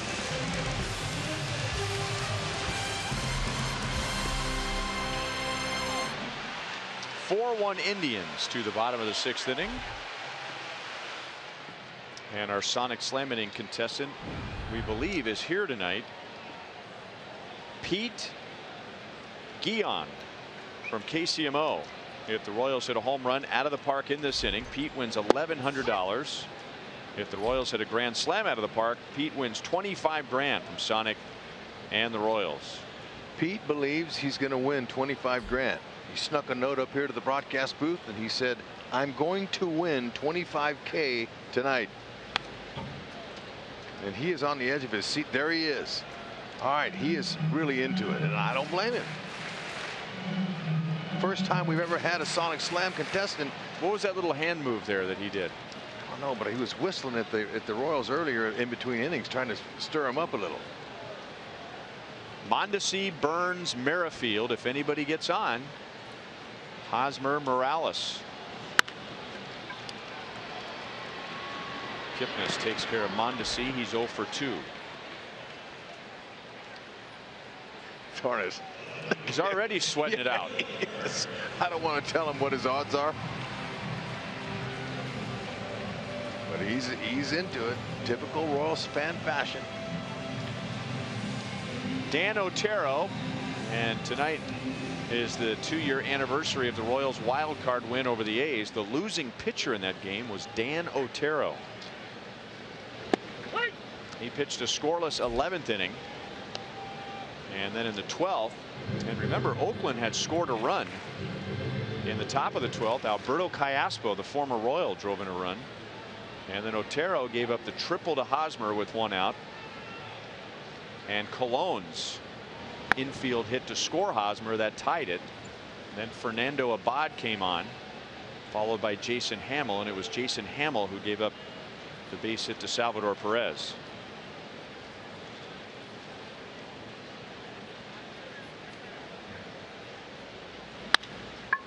Chopped out to short, and Lindor throws out Burns for a second time, and Pete squirms a little more in his seat. It's not the rally he was hoping for, I can tell you that. Look at him. He's trying to talk him into booting it.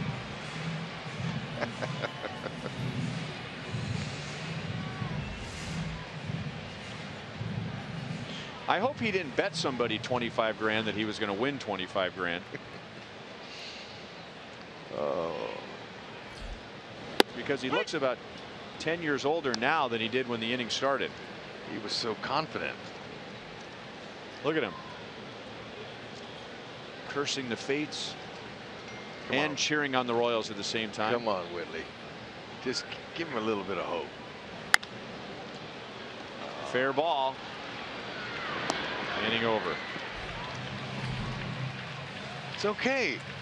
Look. It's okay. Yeah, look at him. We still love you.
Brought to you by your local Kansas City area Chevy dealers. Visit us for great prices on the all-new 2016 Malibu.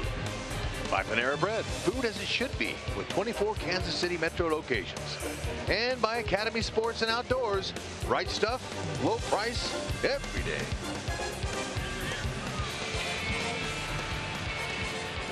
Forever Royal. Creative way to get that on a Kansas license plate. I wonder how many different versions of that were created after last year. Brian Flynn will begin the top of the 7th inning. Yordano Ventura gave up 4 runs, 6 hits in 6 innings. He struck out 8, and all 4 of those runs came in 1 inning. Roberto Perez takes low. In the 2nd inning, Ventura gave up 4 runs on 4 hits. In the other 5 innings, no runs, 2 hits, and 8 strikeouts. So the Indians had an opportunity. They took advantage of it. Well, actually, last inning, they had runners at 2nd and 3rd and nobody out. That was another opportunity, but Ventura pitched around it. 2-1 on Perez. Well, you know, this is his 10th career start against Cleveland, so these guys know him. They've seen plenty of Ventura, and they just picked on his fastball. They went up there looking dead red, and they didn't miss it. It's Carlos Santana, first pitch of the game, doubled off the center field wall. That was the story. They got big hits off of that fastball. Off the plate, and Flynn throws it away.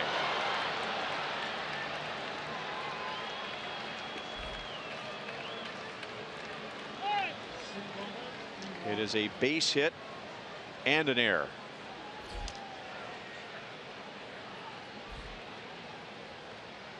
Roberto Perez running the catcher. Butera didn't say anything because he thought maybe he had enough time, and he did had he made an accurate throw to Hosmer, but wasn't to be. Michael Martinez is going to run for Perez.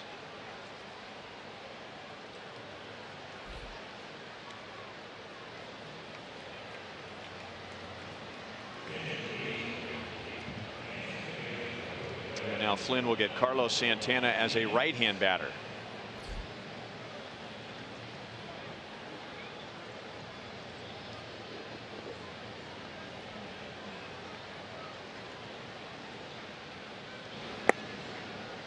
Low for ball 1.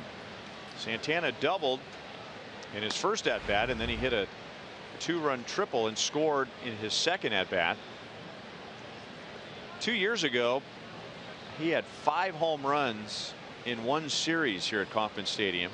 The first and only visiting player to do that here. 2 balls and no strikes. It was a 4-game series in July, which is taking nothing away from Santana, but good hitting weather.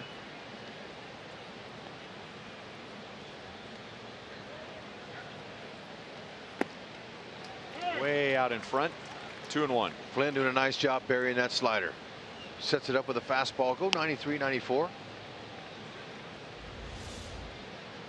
He'll mix in a changeup to a right-handed batter when he feels like he needs it. If he has to go multiple innings, maybe see a hitter a few times, and he tapped Butera on the helmet with that backswing.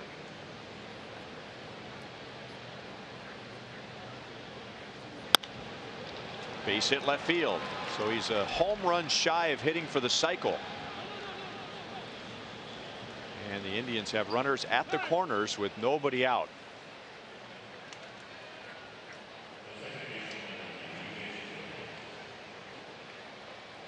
Two years ago tonight, the Royals won that wild card game with the Oakland A's. And our sprint trivia question, first of all, reminds us that the Royals had 7 stolen bases. That actually tied a postseason record, but it was the first time that 7 different players had at least 1 stolen base. We have identified 6 positively. 0-1 on Kipnis. There's 1. Terrence Gore, Gerard Dyson, Alcides Escobar, Lorenzo Cain, Nori Aoki, Christian Colon. Rex Hudler. Alex Gordon. Ding, ding, ding.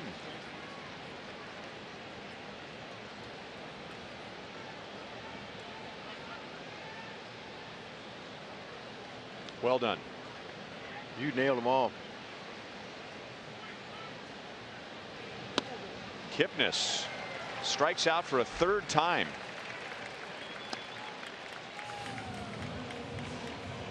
One out in the 7th inning.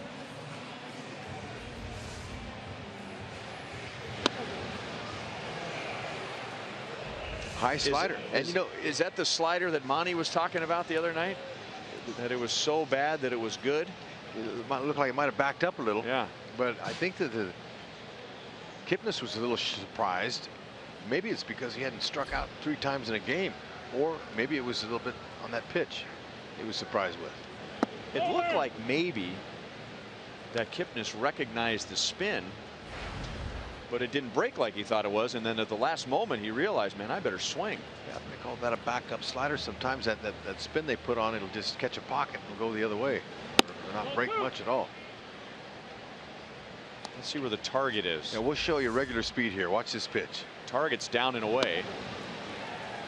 It didn't do anything, but struck him out.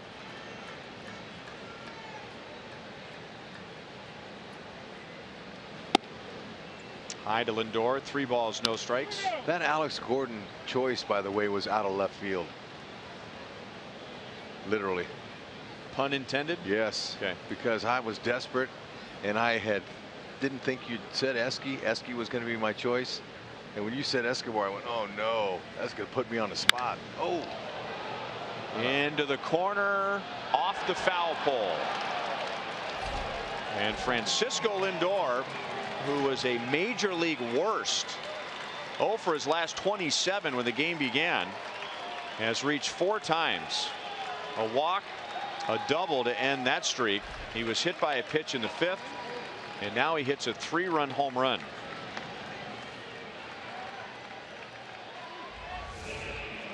Yeah, he got it. The only question was it going to stay fair, and he knew he got it, and it just hooked the pole. Greg Gibson, home plate umpire, he was jockeying for position out in front of home plate to get it in a position to help with the call.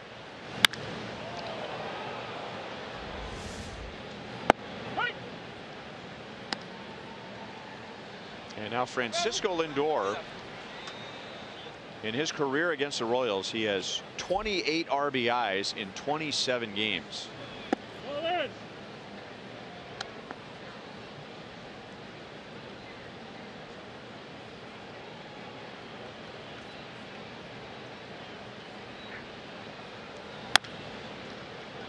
Merrifield backhands. Ooh. Fair ball. He slipped, and his throw is a little wide.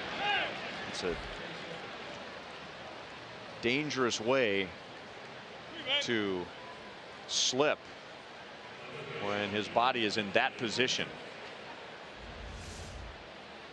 Better believe that, but he did a great job of recovering. Ooh. I mean, both shoes slipped, but he kept his feet and fired a dart. If it was on target, it might have gotten Napoli. Napoli will take it. He don't get many infield hits.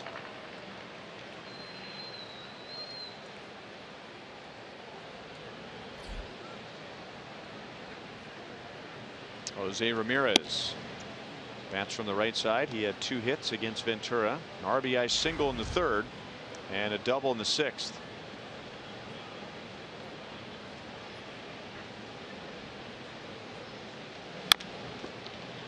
Out to Escobar. No chance for a double play, but the Royals get the lead runner. Napoli is out number 2.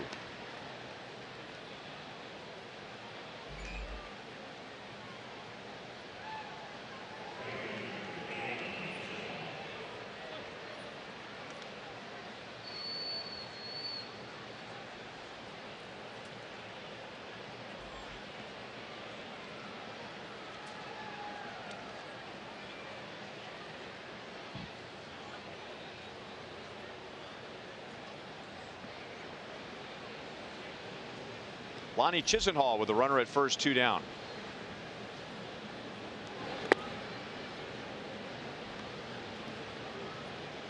Chisenhall is 0 for 3 with 2 strikeouts. Ventura struck out 8 in his 6 innings. He got Chisenhall twice.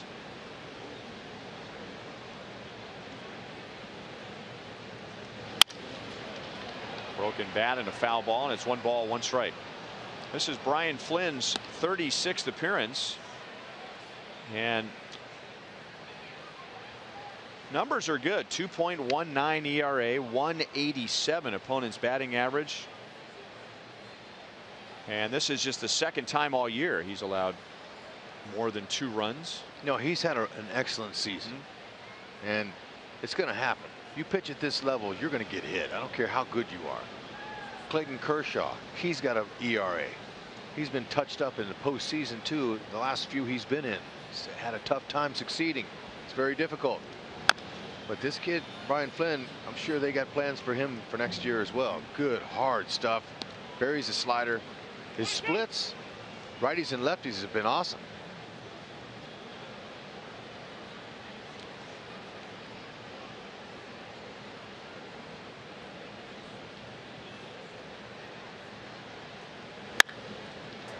Pulled just foul past first base umpire Mike Estabrook.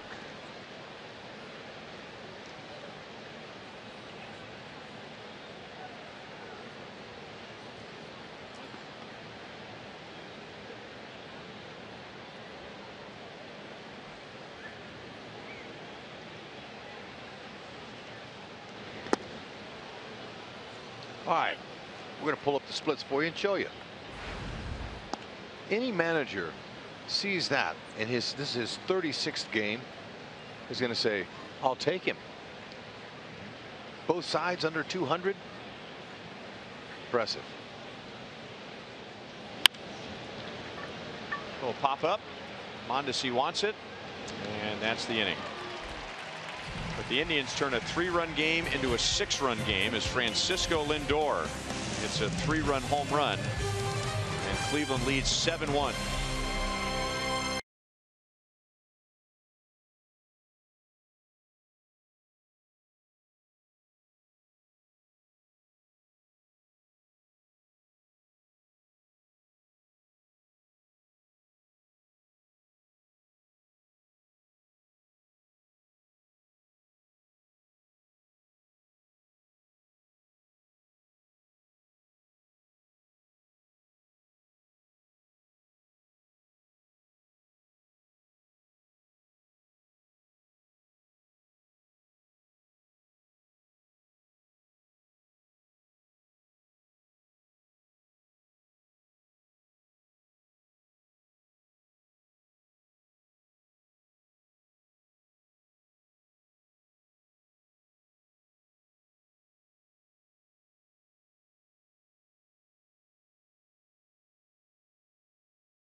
Martinez, he came on as a pinch runner for Perez. He stays in at second base.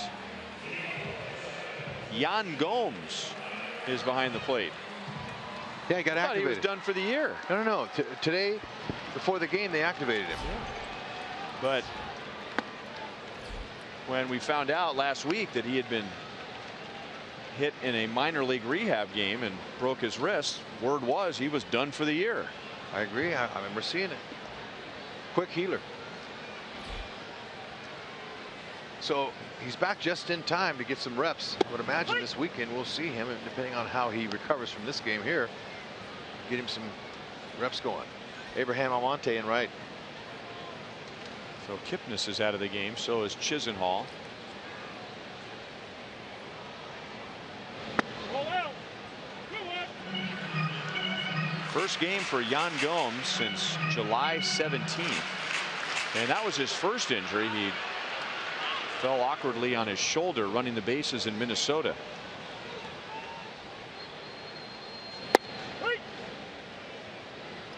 2-2 on Hosmer. Eric drove in the Royals run in the first inning. His 104th of the year. He is 1 for 2.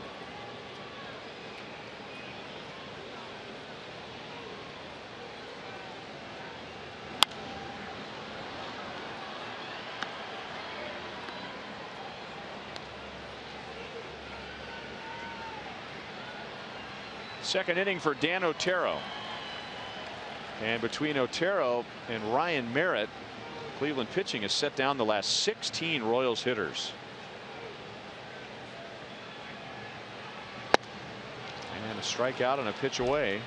17 in a row. And that's Otero's first.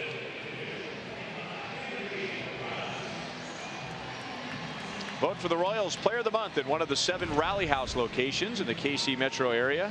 All participants will be entered to win a majestic prize pack.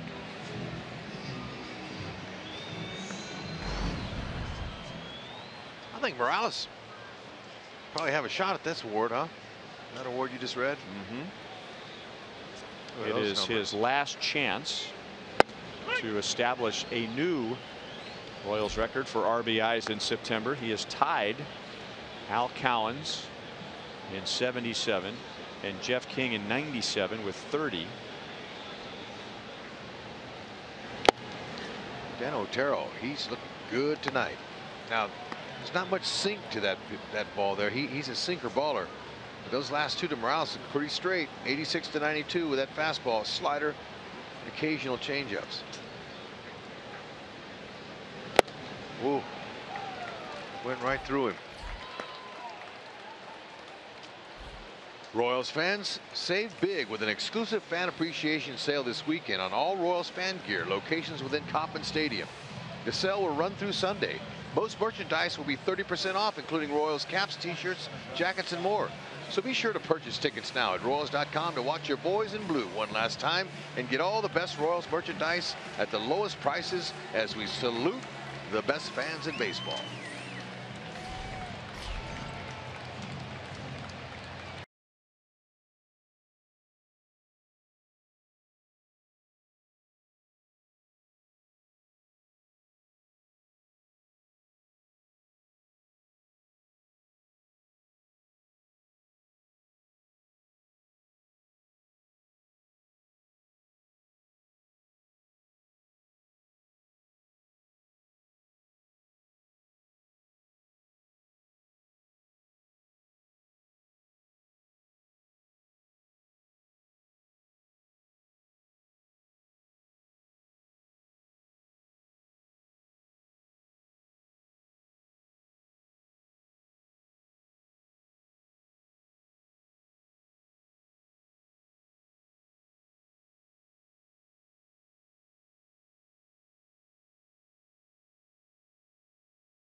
Up with 2 outs and nobody on. 7-1 Indians in the 7th inning, and Brian Shaw comes out of the Indian bullpen. So I'm guessing, trying to think along with Terry Francona, either Dan Otero was on a strict pitch count or he's trying to find a way to get his relievers coming in the middle of an inning, maybe simulating Shaw coming in with 2 outs to nail down the final out. Yeah, it's an interesting move. Terry Francona, he manages his bullpen like every game's the last game. And he's getting these guys set up now. This is two of his guys he's going to be counting on, just like the Royals in their bullpen last year. Otero, Shaw, and let's not forget about Andrew Miller. That's the wild card in their bullpen. Miller, and you got Cody Allen. So they got 4 really good relievers. This is one of the reasons why some people believe that the Cleveland Indians could possibly make it, because of these guys. The starters only got to go 5 innings. Similar to the Royals.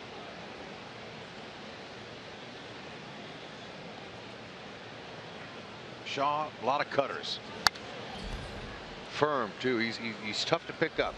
Mid-90s fastball, low to mid-90s, big time cutter, curve and a change. And he's got a rubber arm. This is his 229th appearance since 2014. That's the most in the major leagues.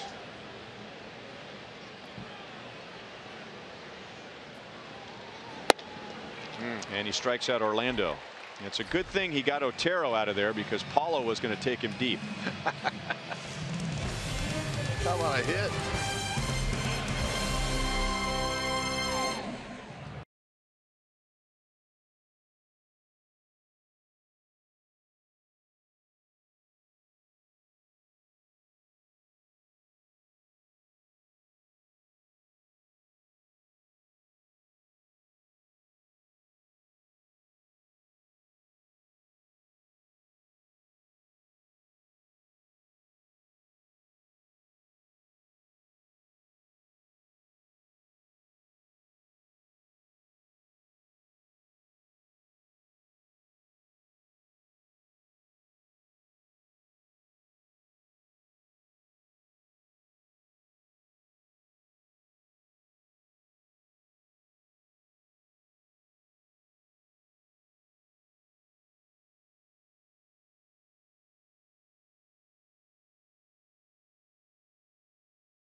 Second inning, gave up 3 on the Lindor home run in the 7th inning.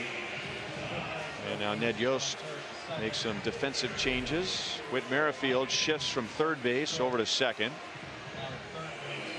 So Cheslor Cuthbert comes off the bench and takes over at third.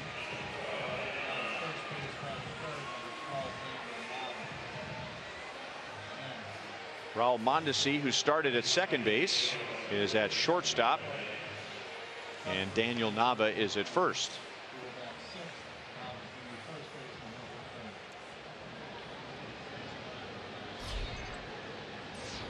Rajai Davis leads off the 8th inning and pulls it foul. The Indians have had 2 big innings. After the Royals got 1 in the first, Cleveland scored 4 in the 3rd and 3 in the 7th. 0-2 on Davis. He is 0 for 3 with a couple of strikeouts, so he has not been part of the Indians offense tonight.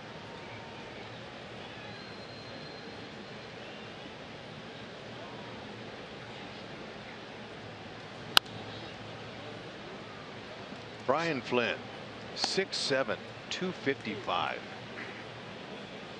Scouts had to drool all over this guy with just his size and his ability. Royals got him in the offseason of 2014 from the Miami Marlins. So I asked him, you know, he's from Oklahoma. How do you say that? Owasso. Owasso, Oklahoma. Yeah, I asked him yesterday. Nice pitch there, burying that slider. So, did you ask him how to pronounce his hometown? No, it's the first okay. time I've seen that. I just looked in the book here. So what you going to do this offseason, Brian? And he said, I'm going to Owasso. And he said, I'm getting married. And I went, wow, how about that? Congratulations. He says, yes. She's a doctor. He said, I wanted to secure my future. So, he says, this baseball doesn't last long. Good for him.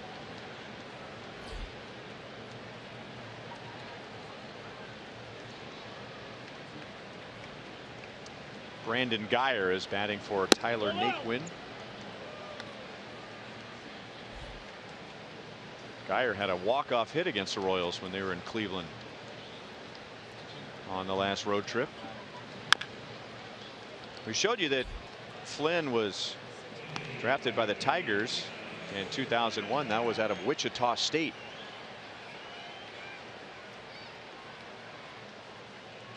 Owasso is about 4 hours southwest of Kansas City. His father passed away when Brian was just 8 years old in a car accident. But his mother, Michelle, found pitching coaches throughout Brian's childhood to make sure he could continue to pursue his dream. And thanks in large part to that, here he is in the big leagues. Yeah, way to go, Mom.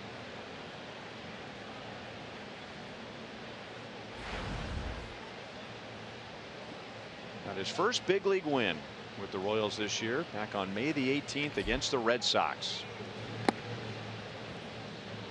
One of the most polite Royals.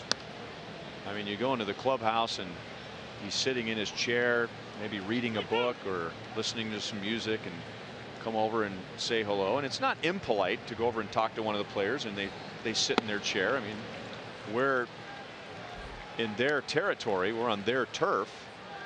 But Brian will stop whatever he's doing. He'll fold up his book or take his headphones off, and he will stand up and have a conversation. Yep, I've noticed that too. He's really happy to be here.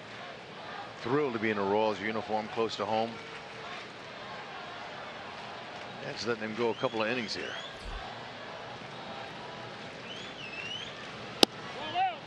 Outside to Martinez, who came on as a pinch runner in the 7th inning for Roberto Perez, and he scored on the Lindor 3-run home run.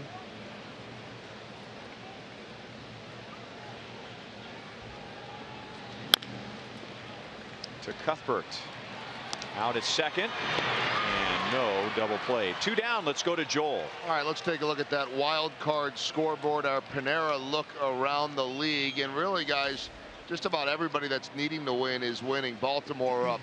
Boston, though, has just come back on Toronto, so that could be costly. Detroit up, and New York continues to roll there. So Toronto was leading in that one. Now suddenly Boston has stormed back. I can only imagine, guys, that the pressure there in Toronto that they are under if they were to blow that wild card. There's been a lot of stuff going on, if you've read it or not, in the media, and a lot of the Blue Jays fighting with the media. So a lot of tension up there right now. Pins and needles. That happened a couple of years ago. Remember, Greg Zahn made some comments on their post-game show. Carlos Santana is a home run shy of hitting for the cycle. He doubled on the first pitch of the game and just missed a home run. He has hit a 2-run triple, and he is singled. So they already have one this year. You see that? Rajai Davis against the Blue Jays.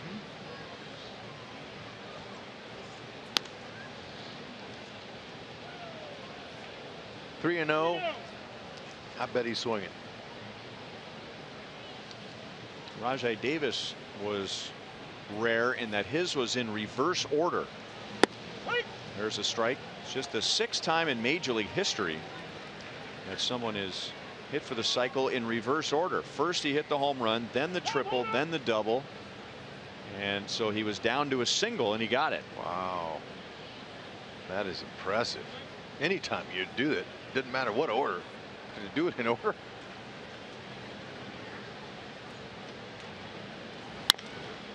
He got to pitch up. And he chops it to third. Chesler throws him out. And Brian Flynn has a scoreless 8th.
In on the Detroit Tigers in our Owasso Mazda, just kidding, Tumminia Mazda game break.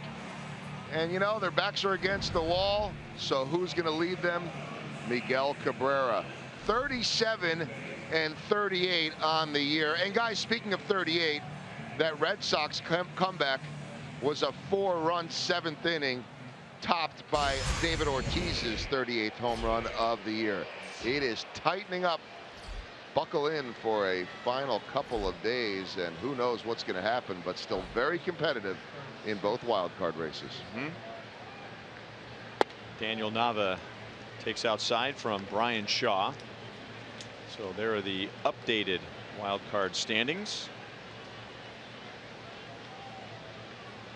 Oh, Houston is eliminated.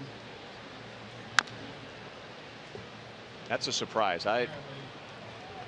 That team is just loaded with talent, and I thought they would be the team, well, not the only team, but would stand out as the team playing with a chip on their shoulder like the Royals did the year before, when I'm sure they felt like they had the division series stolen by the Royals with that 4-run lead in the 8th inning. This is Gonzalez at shortstop, Eric Gonzalez, and throws out Nava. But after coming so close to advancing to the American League Championship Series, they will not make the postseason this year. That is Jesus Aguilar. He is at first. Eric Gonzalez at short.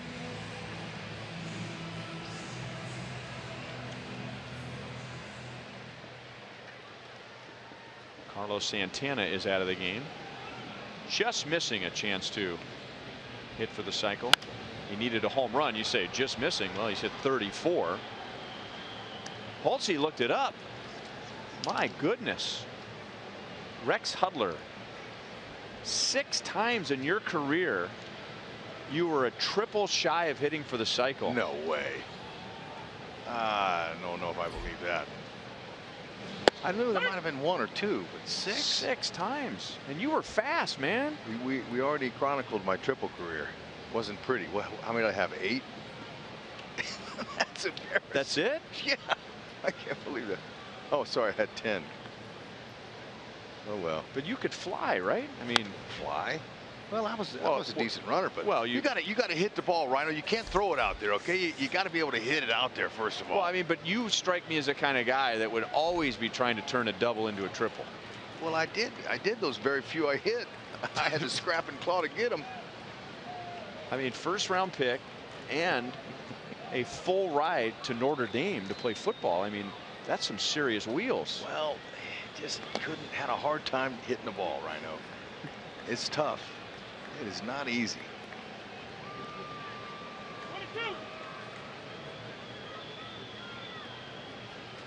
But 10 years in the big leagues. Thank you. Can't take that away from you. Nope. Very proud. Very thankful to the coaches. My mom for encouraging me, to continue to stay at it. Don't quit. Don't you dare give up. Shallow center field, and Hunter Dozier is on, and that's the Royals' first hit since the first inning. Indians pitchers had retired 20 in a row. Better get him out. So Shaw has clearly lost it tonight. And knowing on this second anniversary of the wild card game when the Royals were down by 4 in the 8th inning, Andrew Miller, Terry Francona turns to one of the best to shut down this rally.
Royals baseball is brought to you by the Missouri Lottery. Every ticket you play gives back to schools across Missouri, so play it forward with the Missouri Lottery. By Menards. Save big money at Menards on all your home improvement needs. And by your Midwest Ford dealers. Visit us at yourmidwestforddealers.com.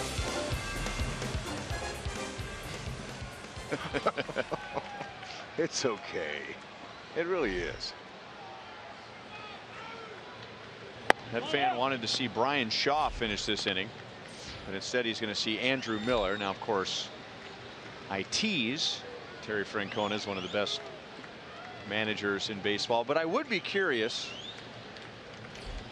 to hear if this is pitch count related, or does he want his guys just to come in the middle of the inning, guys that he will need in the playoffs to come on in the middle of the inning. That's why he's doing it, in my opinion.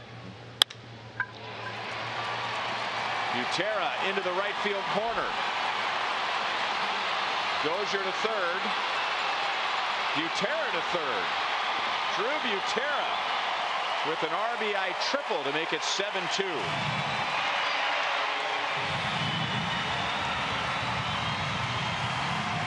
His first triple of the year.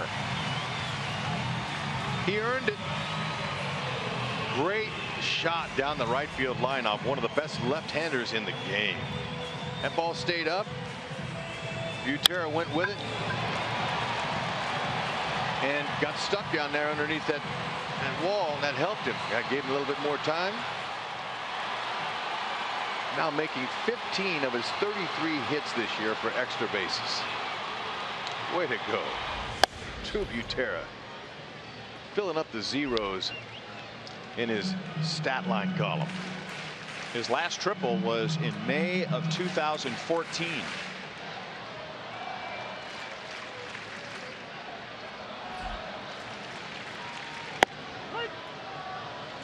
Strike to Mondesi. 1 ball, 1 strike. Mondesi is 0 for 2. Yeah, that deserves a hair flip, I would say.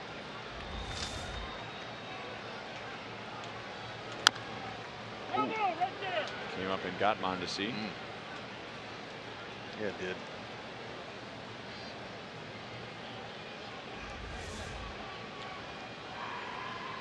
This is an ouch.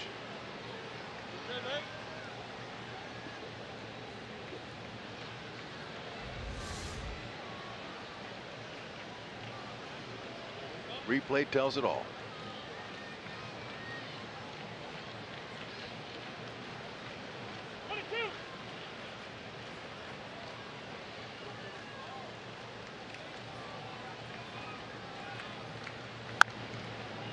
That's into the Indians dugout and out of the Indians dugout.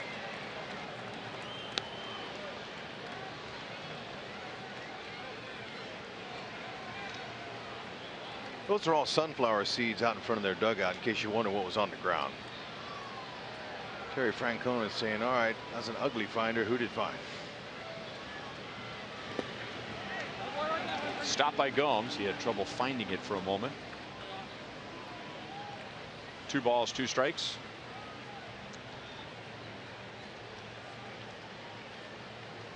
Andrew Miller, 94 to 97 with that sidearm fastball. Sinks it, cuts it, slider, changeup. Very tough.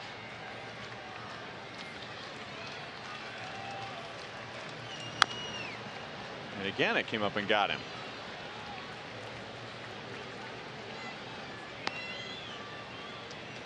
At the trading deadline, the Indians picked up Miller from the Yankees. He has gone 4-0. He has not been the primary closer. He has been whatever Terry Francona has needed him to be.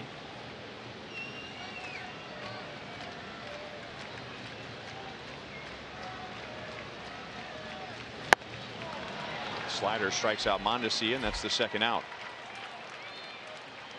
Well, I like the quotes from their closer, Cody Allen, before they acquired Miller. Tells you what kind of guy he is and which end of the rope they're all pulling on. He says, I don't care, get him. And if you want to close him, let him close. We need an arm like his or Chapman. That's when both of those guys were being dangled out there. So Cody Allen, he left his ego alone and said, hey, look, we just want to win. That's what you need. Unselfish players, just like the Royals. Up the middle, cut off by Gonzalez. Nice play by Eric Gonzalez, who just came into the game in this inning. So Burns is out. The Royals get 1. And we head to the 9th. Cleveland's lead is 7-2. Nice range.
Well, the Indians can score runs. They have the second most runs per game in the American League this year, and they might have to score more runs in the postseason with at least 2, perhaps 3 of their top starting pitchers on the shelf. And they have 7 runs, 10 hits, 2 big innings tonight, a 4-run third and a 3-run 7th. Brooks Pounders will pitch the 9th with Kipnis, who is going to lead off, but he's out of the game. Almonte, Gonzalez, and Napoli coming up.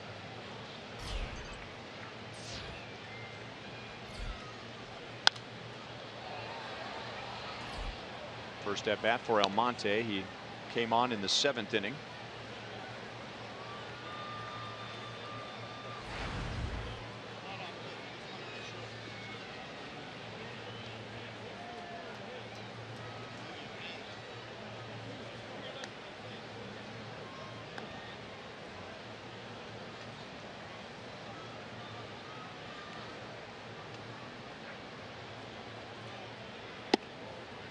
One and one. Last year was Almonte's first year with the Indians, and they really liked the way that he played. So he appeared to be the Indians' opening day center fielder this year. Hits it out to Burns in left field, and Burns will make the play. And then finding out in spring training he was suspended for the first 80 games after violating MLB's performance enhancing drug policy that wiped out half of his year. Just a couple of years ago, he was the Seattle Mariners opening day leadoff man and center fielder. Eric Gonzalez with 1 out. He's got a lot of talent.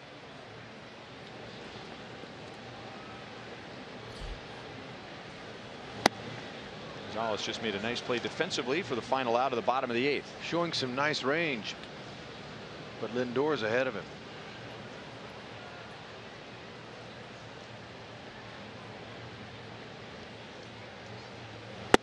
Doesn't change anything because you play behind a great player, a young great player. You still go out and play your game. You still go out and audition. This is a big time for these players here. Their games are scouted. They're all looking for a job for the next year. And look, when you play behind somebody great, you're trying to do something in the game that's going to help you get your name on that scout's card. 3 sliders, and Brooks Pounders strikes him out. 2 down. Fans, you looking for a holiday gift for your favorite Royals fan? A Championship Legacy brick is the perfect gift. Create a personalized message that includes a 2015 World Series Champions logo, and then your brick will be installed in the ground outside of the stadium gates. Place your order early, as a World Series Royals ornament is included with your purchase while supplies last. A portion of the proceeds of the brick program go back to support Royals charities. And to order yours, go to royals.com/bricks or call 877 Kerr Bricks. Oh, excuse me, KCR Bricks. Threw me a curveball.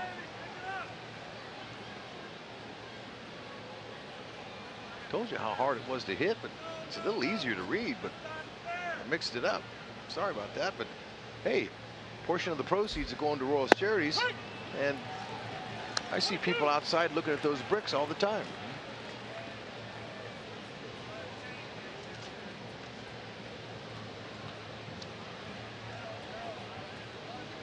Just out of curiosity, let's call 877 Kerr Bricks and see what we come up with.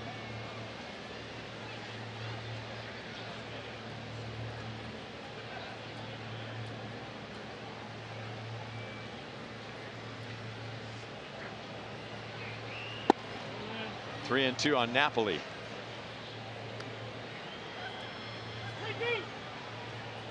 Just order your bricks now. Get an ornament, a World's 2015 World Champion ornament.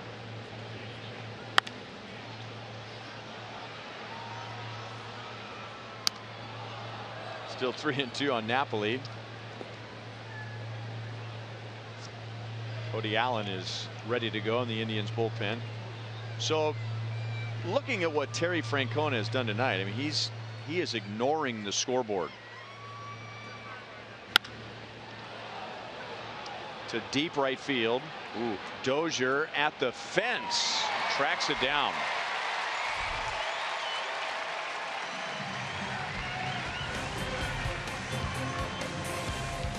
KCR bricks. Or Kerr bricks. Why not?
To catch the Cleveland Indians 7-2 here at the K, and just like we promised you earlier in the game, it's Miller time, brought to you by Miller Lite. Ryan Merritt making his first big league start here at the K. Went 5 innings, just gave up 3 hits, only 1 run, no walks, 4 strikeouts. He's in line for his first career win. Did a good job of keeping the Royals hitters off balance.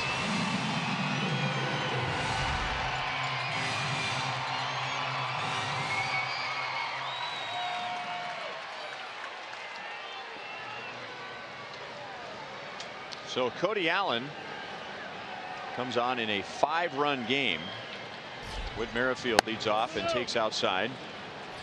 Cody Allen has 30 saves. So I made the comment before the last half inning.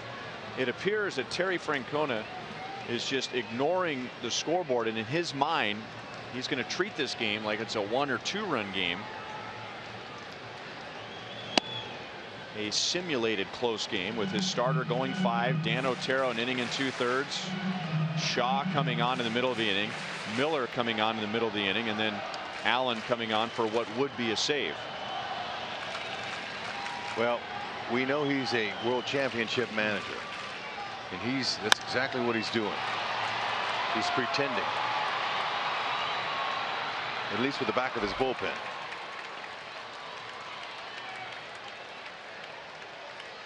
Some playoff spots are still up for grabs. Tomorrow is MLB's final Saturday of the regular season. First on Fox, it's the Cardinals and the Pirates, and then on FS1 it's the Indians and the Royals at 3 p.m. You can watch both games live on Fox Sports Go.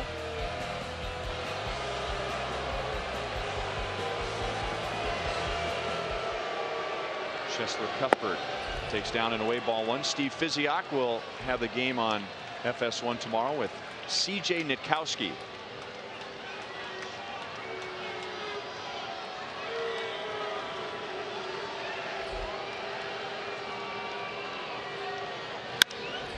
Hard hit and right to Martinez, and there are 2 down.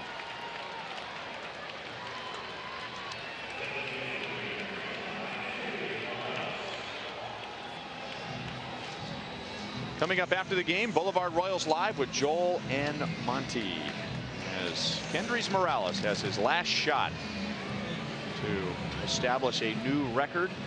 RBIs in the month of September for a Royal.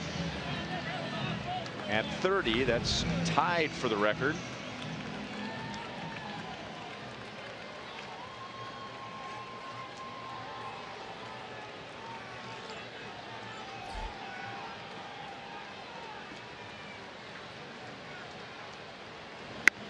Oh, and 1. Okay, this may answer what Terry Francona is doing. Here are his last several games. A 10-4 game, an 8-1 game, a 3-0 game, which they lost. 7-4, 12-0, losing 6-3 in 5 innings, rain shortened, and then a rain out yesterday. So he hasn't had a game recently where he could line up his bullpen like he would in a playoff game. And I think he'd tell you that the end of the season is lining up just like he wanted it. Outside of some of the injuries he's had to his starting staff. Indians take game 1.